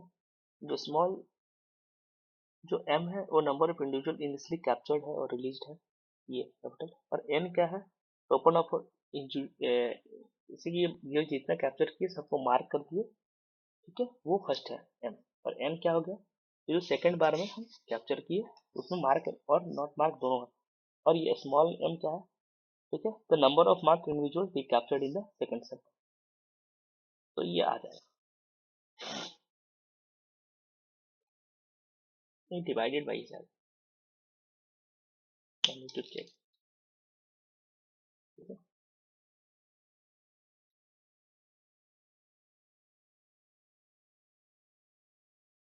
डिवाइडेड बाई है। इस ये क्या होगा कि जो हम मार्क करके छोड़ दिए, ये क्या सेकंड सैंपल लिए, उसमें हम देखेंगे कितने मार्क है कितने नहीं है, वो टोटल कितना रहा सैंपल। और ये डिवाइडेड बाई क्या है, ठीक है, उसकी कितने मार्क इंडिविजुअल को रिकैप्चर किया गया सेकंड सैंपल में, इस सैंपल में टोटल सैंपल उसका सिर्फ मार्क। तो इससे ये हमारा एस्टिमेशन आता है। ये साइक्लिंग इंडेक्स क्या है, ठीक है, तो ये मोस्टली पॉपुलेशन से एस्टिमेशन से रिलेटेड नहीं है। बायोलॉजिकल क्लॉक क्या है, तो वो मैकेनिज्म ऑर्गेनिज्म का जो कि फिजियोलॉजिकल एक्टिविटीज को डेली बेसिस पे नया है, सीजनली, ईयरली। ठीक है, उसका लोक्टा लोटका वोल्टेरा इक्वेशन क्या है, लोटका वोल्टेरा इक्वेशन, तो ये किस लिए उपयोग होता है, इसका उपयोग है जो first order non linear differential equation. ठीक है, डिस्क्राइब क्या करते हैं ये डिस्क्राइब करते हैं dynamics of biological system in which two species interact, one as a predator और प्रे। ठीक है, ये मतलब बिटवीन कम्पीटिंग स्पीसीज के वो है। ठीक है, ये पॉपुलेशन डायनेमिक्स को दिखाता है कि change over time due to किस इंटरेक्शन की वजह से, ठीक है, क्या चेंजेस आए ओवर द टाइम। ठीक,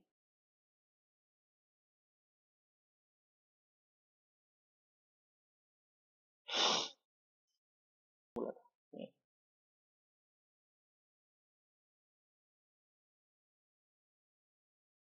arrange the following components of tropical rain forest in degree organic carbon compound, तो सबसे पहले क्या होगा, वुड,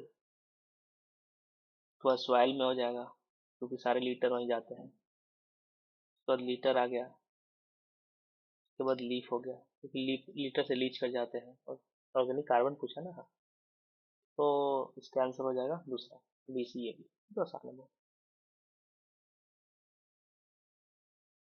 ये सब दिया और डिटेल्स तो पढ़ लेने का काम है एक बार। ठीक है, आई विल सिंसियरली रिक्वेस्ट। उसके बाद क्या, dash technique in waste management is mainly, अच्छा वेस्ट मैनेजमेंट से यहाँ क्वेश्चन है, कोई बात नहीं, देख लेते हैं। Mainly accomplished in situ and includes soil washing and the extraction of contaminant vapor from the soil for highly volatile water insoluble components such as gas oil. The technique पूछा है वेस्ट मैनेजमेंट का, is in mainly accomplished in situ and include soil washing and extraction of contaminant vapor from soil for highly volatile water soluble contaminants. ये क्या इसका answer है? इसका answer है mobilisation, simple, ठीक है, मोबिलाइजेशन।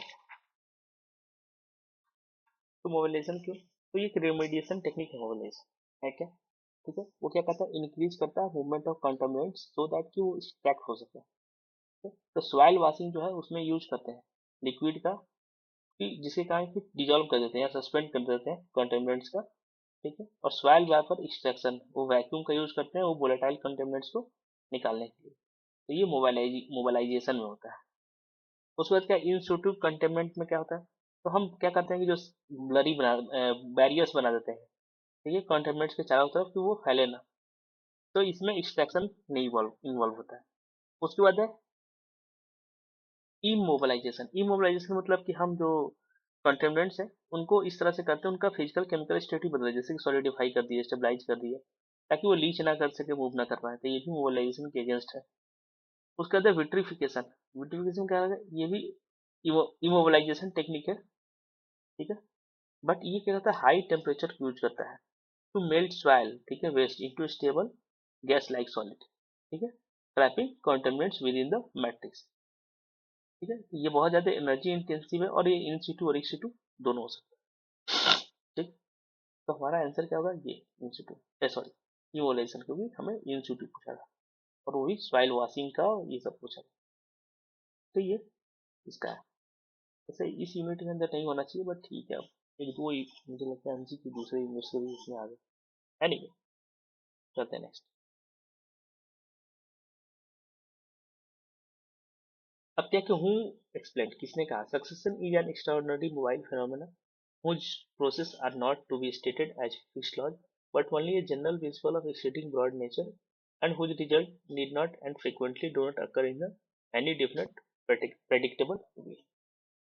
किसने एक्सप्लेन किया था ये, ठीक है, इसका आंसर आ जाएगा एच ए बी से। इंडिविजुअलिस्टिक कॉन्सेप्ट का उन्होंने एक्सप्लेन किया था, ठीक है। उसके बाद एफी क्लेमेंट, ठीक है, रिले फ्लोरिस्टिक व्यू है इनका, इनका इनिशियल फ्लोरिस्टिक कंपोजिशन व्यू है, रिसोर्स रेशियो है, ये आगे पूछ सकता है। तो डिस्कशन करेंगे, ज़्यादा समय लगेगा, इसलिए मैं यहाँ पे दिया हूँ पढ़ लेने का खुद से, वरना जब हम ये टॉपिक पढ़ेंगे तो उसके बाद इसको हम कवर करेंगे, but why to wait for that time, ठीक है, टिल दैट टाइम क्यों वेट करें, अभी दिया है, इसको पढ़ लें, क्या पता है इसमें से एक आ जाए इस year. Food webs are defined on the basis of impact of species on the structure of community. इनमें से कौन सा फूड वेब जिसका डिफाइन किया जाता है on the basis of impact of species impact हो ऑन द स्ट्रक्चरल कम्युनिटी। तो इसका आंसर क्या होगा, फंक्शनल फूड वेब्स। क्यों फंक्शनल फूड वेब्स क्या होते हैं, तो वो इम्फेसाइज करते हैं strength of interaction and functional role of species within community. They highlight, वो क्या करते हैं, स्पीसीज को हाईलाइट करते हैं, ये जैसे की स्पीसीज को, जिसका कि रिमूवल क्या होता है, डिसप्रोपोर्शनलेटली लार्ज इम्पैक्ट पड़ेगा कम्युनिटी पर, ठीक है। तो ये impact of species on structural community को डिफाइन कौन करता है, functional food web. Connectedness web क्या है, ये तो सिंपलेस्ट टाइप है, showing only the presence and absence of feeding link, ये कौन किसको खाता है।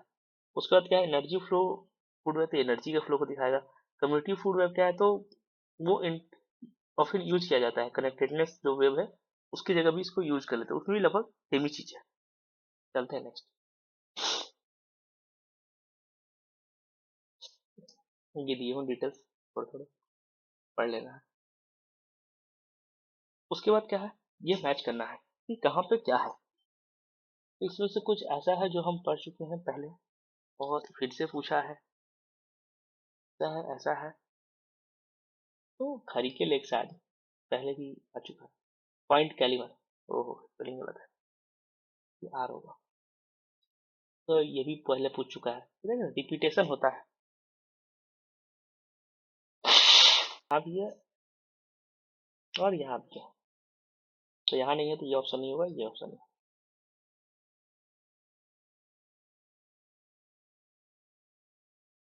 ओ सॉरी, तब देखना है कि दीपोर बिल कहाँ है।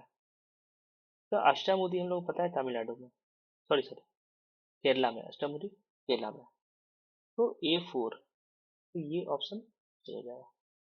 और दीपोर बिल कहाँ है, असम में, दीपोर बिल। तो ये मेनली वेटलैंड से सब क्वेश्चन आते हैं, ठीक? तो ये सब भी पढ़ना है। पता है नेक्स्ट, वेटलैंड का लिस्ट तो याद करके जाना ही पड़ेगा किस स्टेट में कौन सा। वो 1.1 मतलब 2 नंबर ज्यादा मिल जाएगा। तो 2 नंबर से या तो JRF या फिर नेट, नहीं तो PhD 1D, नहीं तो हो सकता है कुछ नहीं। ये क्यों रिस्क ले, बेटर ये पढ़ के जाए। और वो जो ये सब चीजें ना वेटलैंड की लिस्ट वगैरह, ये आपको और भी एग्जाम्स में काम आएंगे, असिस्टेंट प्रोफेसर या उस तरह के जो भी होते हैं, इस तरह की एग्जाम्स में अगर आप स्टेट PSC ये सब दे रहे हैं उसमें भी काम आएंगे। Next, an organism responds to a toxic chemical depend upon the dose administered. The interplay of four processes involved are. इसमें कौन कौन से प्रोसेस इन्वॉल्व होते हैं कि एक ऑर्गेनिज्म रिस्पॉन्स दिखा रहा है टॉक्सिक केमिकल के डिपेंड की जितना डोज दिया जा रहा है उसके हिसाब से वो रिस्पॉन्स करता है। तो इसमें कौन से 4 प्रोसेस इन्वॉल्व है, ठीक है, तो वो बताना है। तो पहला ऑब्जॉर्प्शन, बिल्कुल सही बात है, कितना ऑब्जॉर्प्शन होगा ये तो इसमें बताना जरूरी है, ठीक है। दूसरा डिस्ट्रीब्यूशन, डिस्ट्रीब्यूशन मतलब होगा कि टॉक्सिकेंट ब्लड में टिश्यूज में कैसे मूव कर रहे हैं, कितना मूव कर रहे हैं, तो ये भी बात सही है। उसके बाद है बायो ट्रांसफॉर्मेशन, ठीक है, तो ये तो शायद ना हो। उसके बाद है एक्सक्रीशन, एक्सक्रीशन, एक्सक्रीशन मतलब टॉक्सिकेंट उसके, ठीक है, बॉडी से कितना निकला, जैसे कि यूरिन में, फीसेज में, वो हो गया। उसके बाद है मेटाबॉलिज्म, मेटाबॉलिज्म क्या है, तो मेटाबॉलिज्म क्या है, तो जो टॉक्सिकेंट है वो ऑर्गेनिज्म द्वारा केमिकली कितना सब अल्टर किया गया, वो हो गया मेटाबॉलिज्म का। तो ये भी सही है। तो कौन सा ये कौन सा गलत था हमारा, सी, सी जिसमें है वो सब गलत लगा, ये गलत लगा, तो ABD है। एक इसका ना एक्रोनीम है, इससे ये कौन होता है, ADM, याद रखना है, ऑब्जॉर्प्शन, डिस्ट्रीब्यूशन, मेटाबॉलिज्म और एक्सक्रीशन। चलते हैं नेक्स्ट।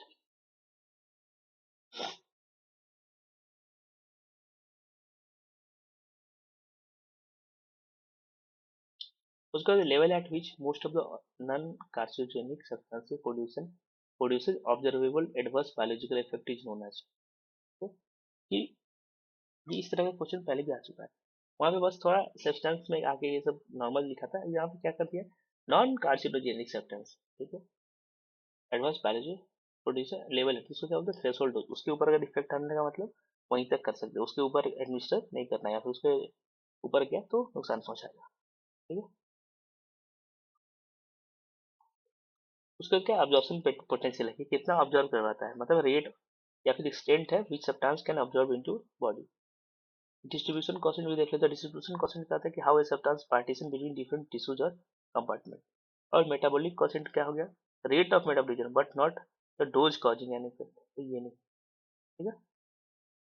तो हमारा आंसर क्या है, थ्रेशोल्ड डोज, ये पहले ही आ चुका है, ठीक है। इस तरह से रिपीटेशन भी होता है, बस थोड़े थोड़े चेंजेस के साथ, अगर क्लैरिटी नहीं है सिर्फ रट के MCQ सिर्फ एक नजर देख के गए हैं, टर्म्स को अच्छे से नहीं समझे तो फिर MCQ भी सॉल्व करने का कोई मतलब नहीं है।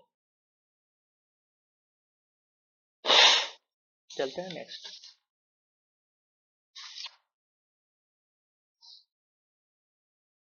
ये डिटेल्स दिए हुए देख लेने का जरूरत है कि which of the following tiger reserves are present in Rajasthan state wise tiger, कौन कौन से हैं इसमें से राजस्थान में टाइगर रिजर्व। तो बांधवगढ़ है नहीं, ठीक है, बांधवगढ़ तो MP में है, ये तो MP में हो गया। मुकुंदरा है, यस, मुकुंदरा राजस्थान में है। पेंच कहाँ है? एमपी में। रामगढ़ टाइगर रिजर्व है, हाँ, रामगढ़ विषधरी टाइगर रिजर्व है, ठीक है, जो कि राजस्थान में है। संजय डोगरी टाइगर रिजर्व कहाँ है? ये भी एमपी में है। तो कौन कौन से हो गए? बी एंड डी, ये सही है। इसके अलावा और कौन कौन से टाइगर रिजर्व है राजस्थान में? तो रणथंभौर है, सरिस्का है, रणथंभौर और सरिस्का। तो ये भी देखना, ये भी ओनली न्यूज में रहते हैं। अभी कुछ कुछ नए नेशनल पार्क टाइगर रिजर्व बने हैं, तो वो सब भी ध्यान में रखना है, वो सब आ सकता है। चलते हैं next. Hydrax succession in Gangetic Plains till the arrested association due to grazing follow the sequence of। कौन सा सीक्वेंस फॉलो करेगा हाइड्रॉक्स सक्सेशन? पहले तो फाइटोप्लैंक्टन स्टेज होगा, सही बात। टैलो वाटर समझ एसोसिएट होंगे, बिल्कुल सही बात, जैसे हेल्टीला ये सब। उसके बाद floating leaf amphibian Mars associate होंगे, बिल्कुल सही बात, ठीक है, जैसे लेमना हो गया ये सब। उसका बाद मॉइस्ट मीडो एसोसिएट हो गया, बिल्कुल सही बात, ठीक है, जैसे क्या बोलते हैं, साइप्रस हो गया, कैक्स हो गया।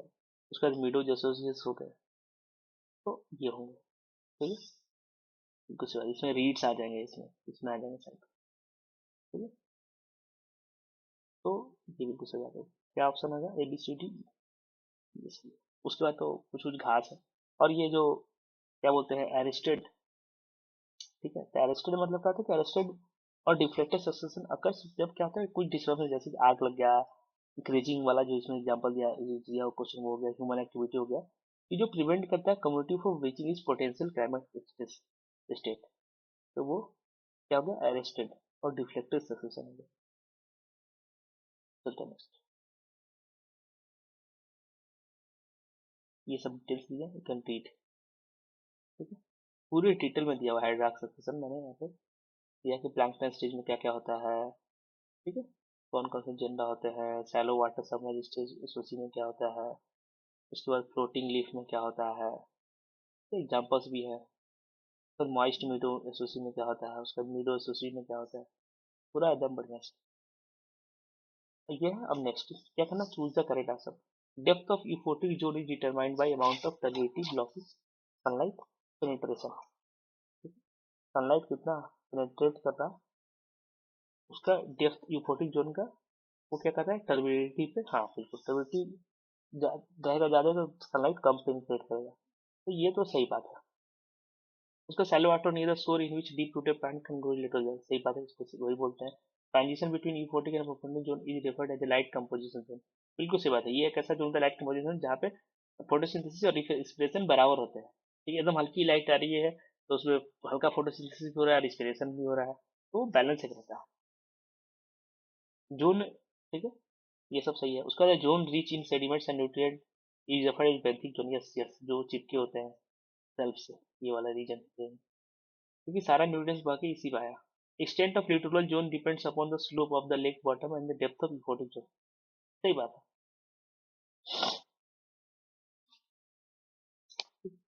तो ये सब सही है, ए बी सी डी ई, तो सबके सब, ठीक है, जैसे ये है ना स्लोप, तो लिटोरल जोन का एक्सटेंट डिपेंड करता है कि स्लोप क्या था, extent of littoral zone depends upon slope of lake bottom and at the depth of euphotic zone. तो यूफोटिक जोन जहां तक है ये पूरा, ठीक है, जहां तक लाइट आएगा वहां तक, और प्लस जहां तक ये रूट वाले प्लांट्स ऊपर तक आ सकते। नेक्स्ट दो statement, one is level as assertion, other level as reason. Return of a damaged or degraded land to fully functional ecosystem irrespective of its original state but in conformity to a prior land use plan is called rehabilitation, सही बात। Rehabilitated ecosystem provide ecosystem services that are required for human societies or the carrying capacity of ecosystem, ये भी सही बात। अब इसका पहला जो है वाई लगा के देखते हैं, रिटर्न ऑफ अ डैमेज और degraded land to a fully functional ecosystem for rehabilitation, why is called rehabilitation, तो वाई के आंसर में तो ये नहीं मिल रहा है, इसीलिए क्या होगा इसका आंसर, ये दोनों सही है बट जो करेक्ट आ रहे हैं वो करेक्ट एक्सप्लेनेशन नहीं है। इंडिपेंडेंट रूप से स्टेटमेंट दोनों सही है बट स्टेटमेंट करेक्ट नहीं। चलते हैं नेक्स्ट। ये है niche model. Niche model is based on premise that each topic specific fits hierarchical sequence with overlapping in which they eat each other। ठीक है, ये तो नहीं लग रहा है। that each topic species is restricted to a specific level in topic system but draw resources from all level में। each topic species fits a specific niche level based on what it is and turns what। ये थोड़ा थोड़ा लग रहा है। the that is each topic species is widely distributed across topic structure and thus eat all other species में, ये भी तो गलत बात। तो ये सही है, सबसे सही यही लग रहा है। ठीक है, तो ये नीस मॉडल का है। चलता है नेक्स्ट। थोड़ा थोड़ा डिटेल्स यहाँ पर दिए हैं नीस मॉडल के बारे में। कंपोनेंट क्या होता है, की कंपोनेंट क्या है, क्या क्या सक्सेसफुली प्रेडिक्ट कर पाता है। उसके बाद because of trade off a good competitor of nutrients can not be a good competitor for light. Trade off के कारण जो अगर कोई ऐसा स्पीसीज है जो गुड कंप्लीटर न्यूट्रिएंट्स के लिए, वो गुड कंप्लीटर लाइट के लिए नहीं हो सकता। ये क्यों है? ठीक है, this is because they require contrasting interference. ये बिल्कुल सही बात है कि अगर कोई प्लांट है, ठीक है, एनर्जी तो लिमिटेड है ना, मतलब अनलिमिटेड तो है नहीं सब कुछ हो, तो या तो रिसोर्सेज का यूज कर सकता है कि अपने रूट्स को पूरा डेवलप करे, रूट वाले, ठीक है, सिस्टम को, और यहाँ से पूरा एकदम न्यूट्रिएंट ले खूब, या फिर कर सकता है कि पूरा एकदम खूब बढ़ जाए, खूब पत्ते उत्ते आ जाए और पूरा लाइट एकदम हाई करूँ, तो दोनों में से कोई एक कर सकता है। दोनों मोस्टली संभव नहीं हो पाता है।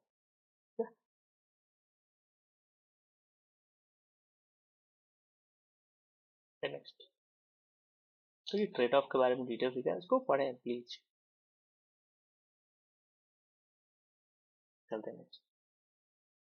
Which of the following bacteria preferentially accumulate phosphorus from water and are used in microbial phosphorus removal। कौन सा बैक्टीरिया का एक्यूमुलेट करता है फॉस्फोरस फ्रॉम वाटर और उसका यूज होता है उसमें, क्या बोलते हैं, phosphorus microbial phosphorus removal process में। तो इसका आंसर है एसिनेटोबैक्टर। एसिनेटोबैक्टर करता है। ये क्या है? एक फॉस्फोरस एक्यूमुलेटिंग ऑर्गेनिज्म है। ठीक है, फॉस्फोरस एक्यूमुलेटिंग ऑर्गेनिज्म पीएच। तो ये क्या करता है? इनहेंस्ड बायोलॉजिकल फॉस्फोरस रिमूवल, जो सिस्टम रिमूवल सिस्टम है, इसको शॉर्ट में EBPR भी बोलते हैं। ठीक है, वेस्ट वाटर ट्रीटमेंट में यूज करते हैं। ठीक है, और ये साइक्लिकल काम करता है। एक एनारोबिक कंडीशन, एक एरोबिक कंडीशन। तो एनारोबिक कंडीशन आता है जब ऑक्सीजन, तो उसमें क्या होता है, वो स्टोर्ड जो फॉस्फेट है, जो पॉलीफॉस्फेट है, ठीक है, वो उसको रिलीज कर देते हैं, छोड़ देते हैं अपने अंदर से, ताकि वो to gain energy from taking up volatile fatty acid को लेके, ताकि अपने अंदर एनर्जी बना सके। लेकिन जब एरोबिक कंडीशन होता है कि ऑक्सीजन ऑक्सीजन ही है, एकदम मस्त माहौल सही है, उनके हिसाब से जो चाहिए सब कुछ है, तो क्या करते हैं, फॉस्फोरस को अमाउंट लार्ज अमाउंट में वेस्ट वाटर से ले लेते हैं। ठीक है, ठीक है, और उसके बाद अपना इंटरनल जो पॉलीफॉस्फेट स्टोर्स है उसको बढ़ा लेते हैं। इस प्रकार से पानी से फॉस्फोरस आ जाता है उनके अंदर और फिर उसको हम निकाल देते हैं बाहर, तो वो चले गए। ठीक है, ये एक्रोमेबैक्टर में उतना यूज नहीं होता है। ठीक है, और ये क्या है ना, ये तो नहीं होता है उसमें PBR में। और नाइट्रोबैक्टर तो हमें पता ही है कि नाइट्राइट से नाइट्रेट बनाने की यूज होता है।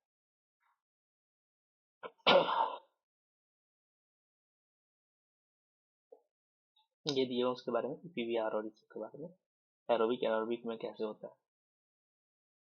अच्छा डन। तो ये था हाफ पार्ट, अराउंड 45 क्वेश्चन हमने कर लिए, अराउंड 90 के आसपास है, तो नेक्स्ट में हम ये कंप्लीट कर लेंगे। ठीक है, मैं तो सोच रहा था कि एक ही बार में पूरा कर दूं, बट ठीक है, बट ठीक है, काफी लंबा हो जाएगा, तो ऐसे दो पार्ट में कर लेंगे। नेक्स्ट पार्ट प्रोबेबली कल आ जाना चाहिए। ठीक है, इसी टाइम पे। और थोड़े बाकी जो लेक्चर्स है जो मैंने बोला था वो जल्दी कंटिन्यू करेंगे वेरी सून। ठीक है, तो अगर आप यहाँ तक देखे हैं शुरू से, तो बहुत बहुत आपको थैंक्स। ठीक है, अगर आपको लगता है कि हाँ इस वीडियो से मुझे कोई हेल्प मिला या कुछ एडिशनल समझ में आया या कुछ डायरेक्शन मिला कि in which direction I should prepare और समथिंग, या किसी तरह से हेल्पफुल हुआ, तो प्लीज को लाइक करें। ठीक है, शेयर करें दोस्तों में, अपने साथ पढ़ने वालों में, चैनल को सब्सक्राइब करें। ठीक है, I am not asking for anything कि आप मुझे पैसे दो, फीस दो, ये कुछ करो नहीं। अगर आपको लगता है कि हाँ आपको है यूजफुल, आप शेयर करें, नीचे कमेंट करके बताएं। अगर हाँ कुछ कमी लगती है कमेंट करके बताएं, हाँ यहाँ पे ऐसे इम्प्रूव कर सकते हैं, यह चीज़ें ऐसे किया जा सकता है, या फिर कोई स्पेशल रिक्वेस्ट हो तो वो कमेंट में बताएं। ठीक है,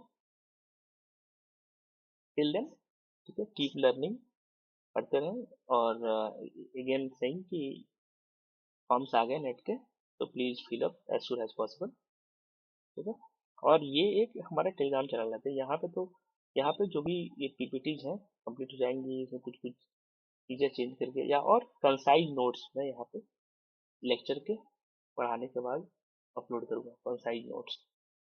ठीक है, हर लेक्चर देखूंगा, पीवाईक्यू का बन पाया तो ठीक है, वरना लेक्चर्स का तो करेंगे।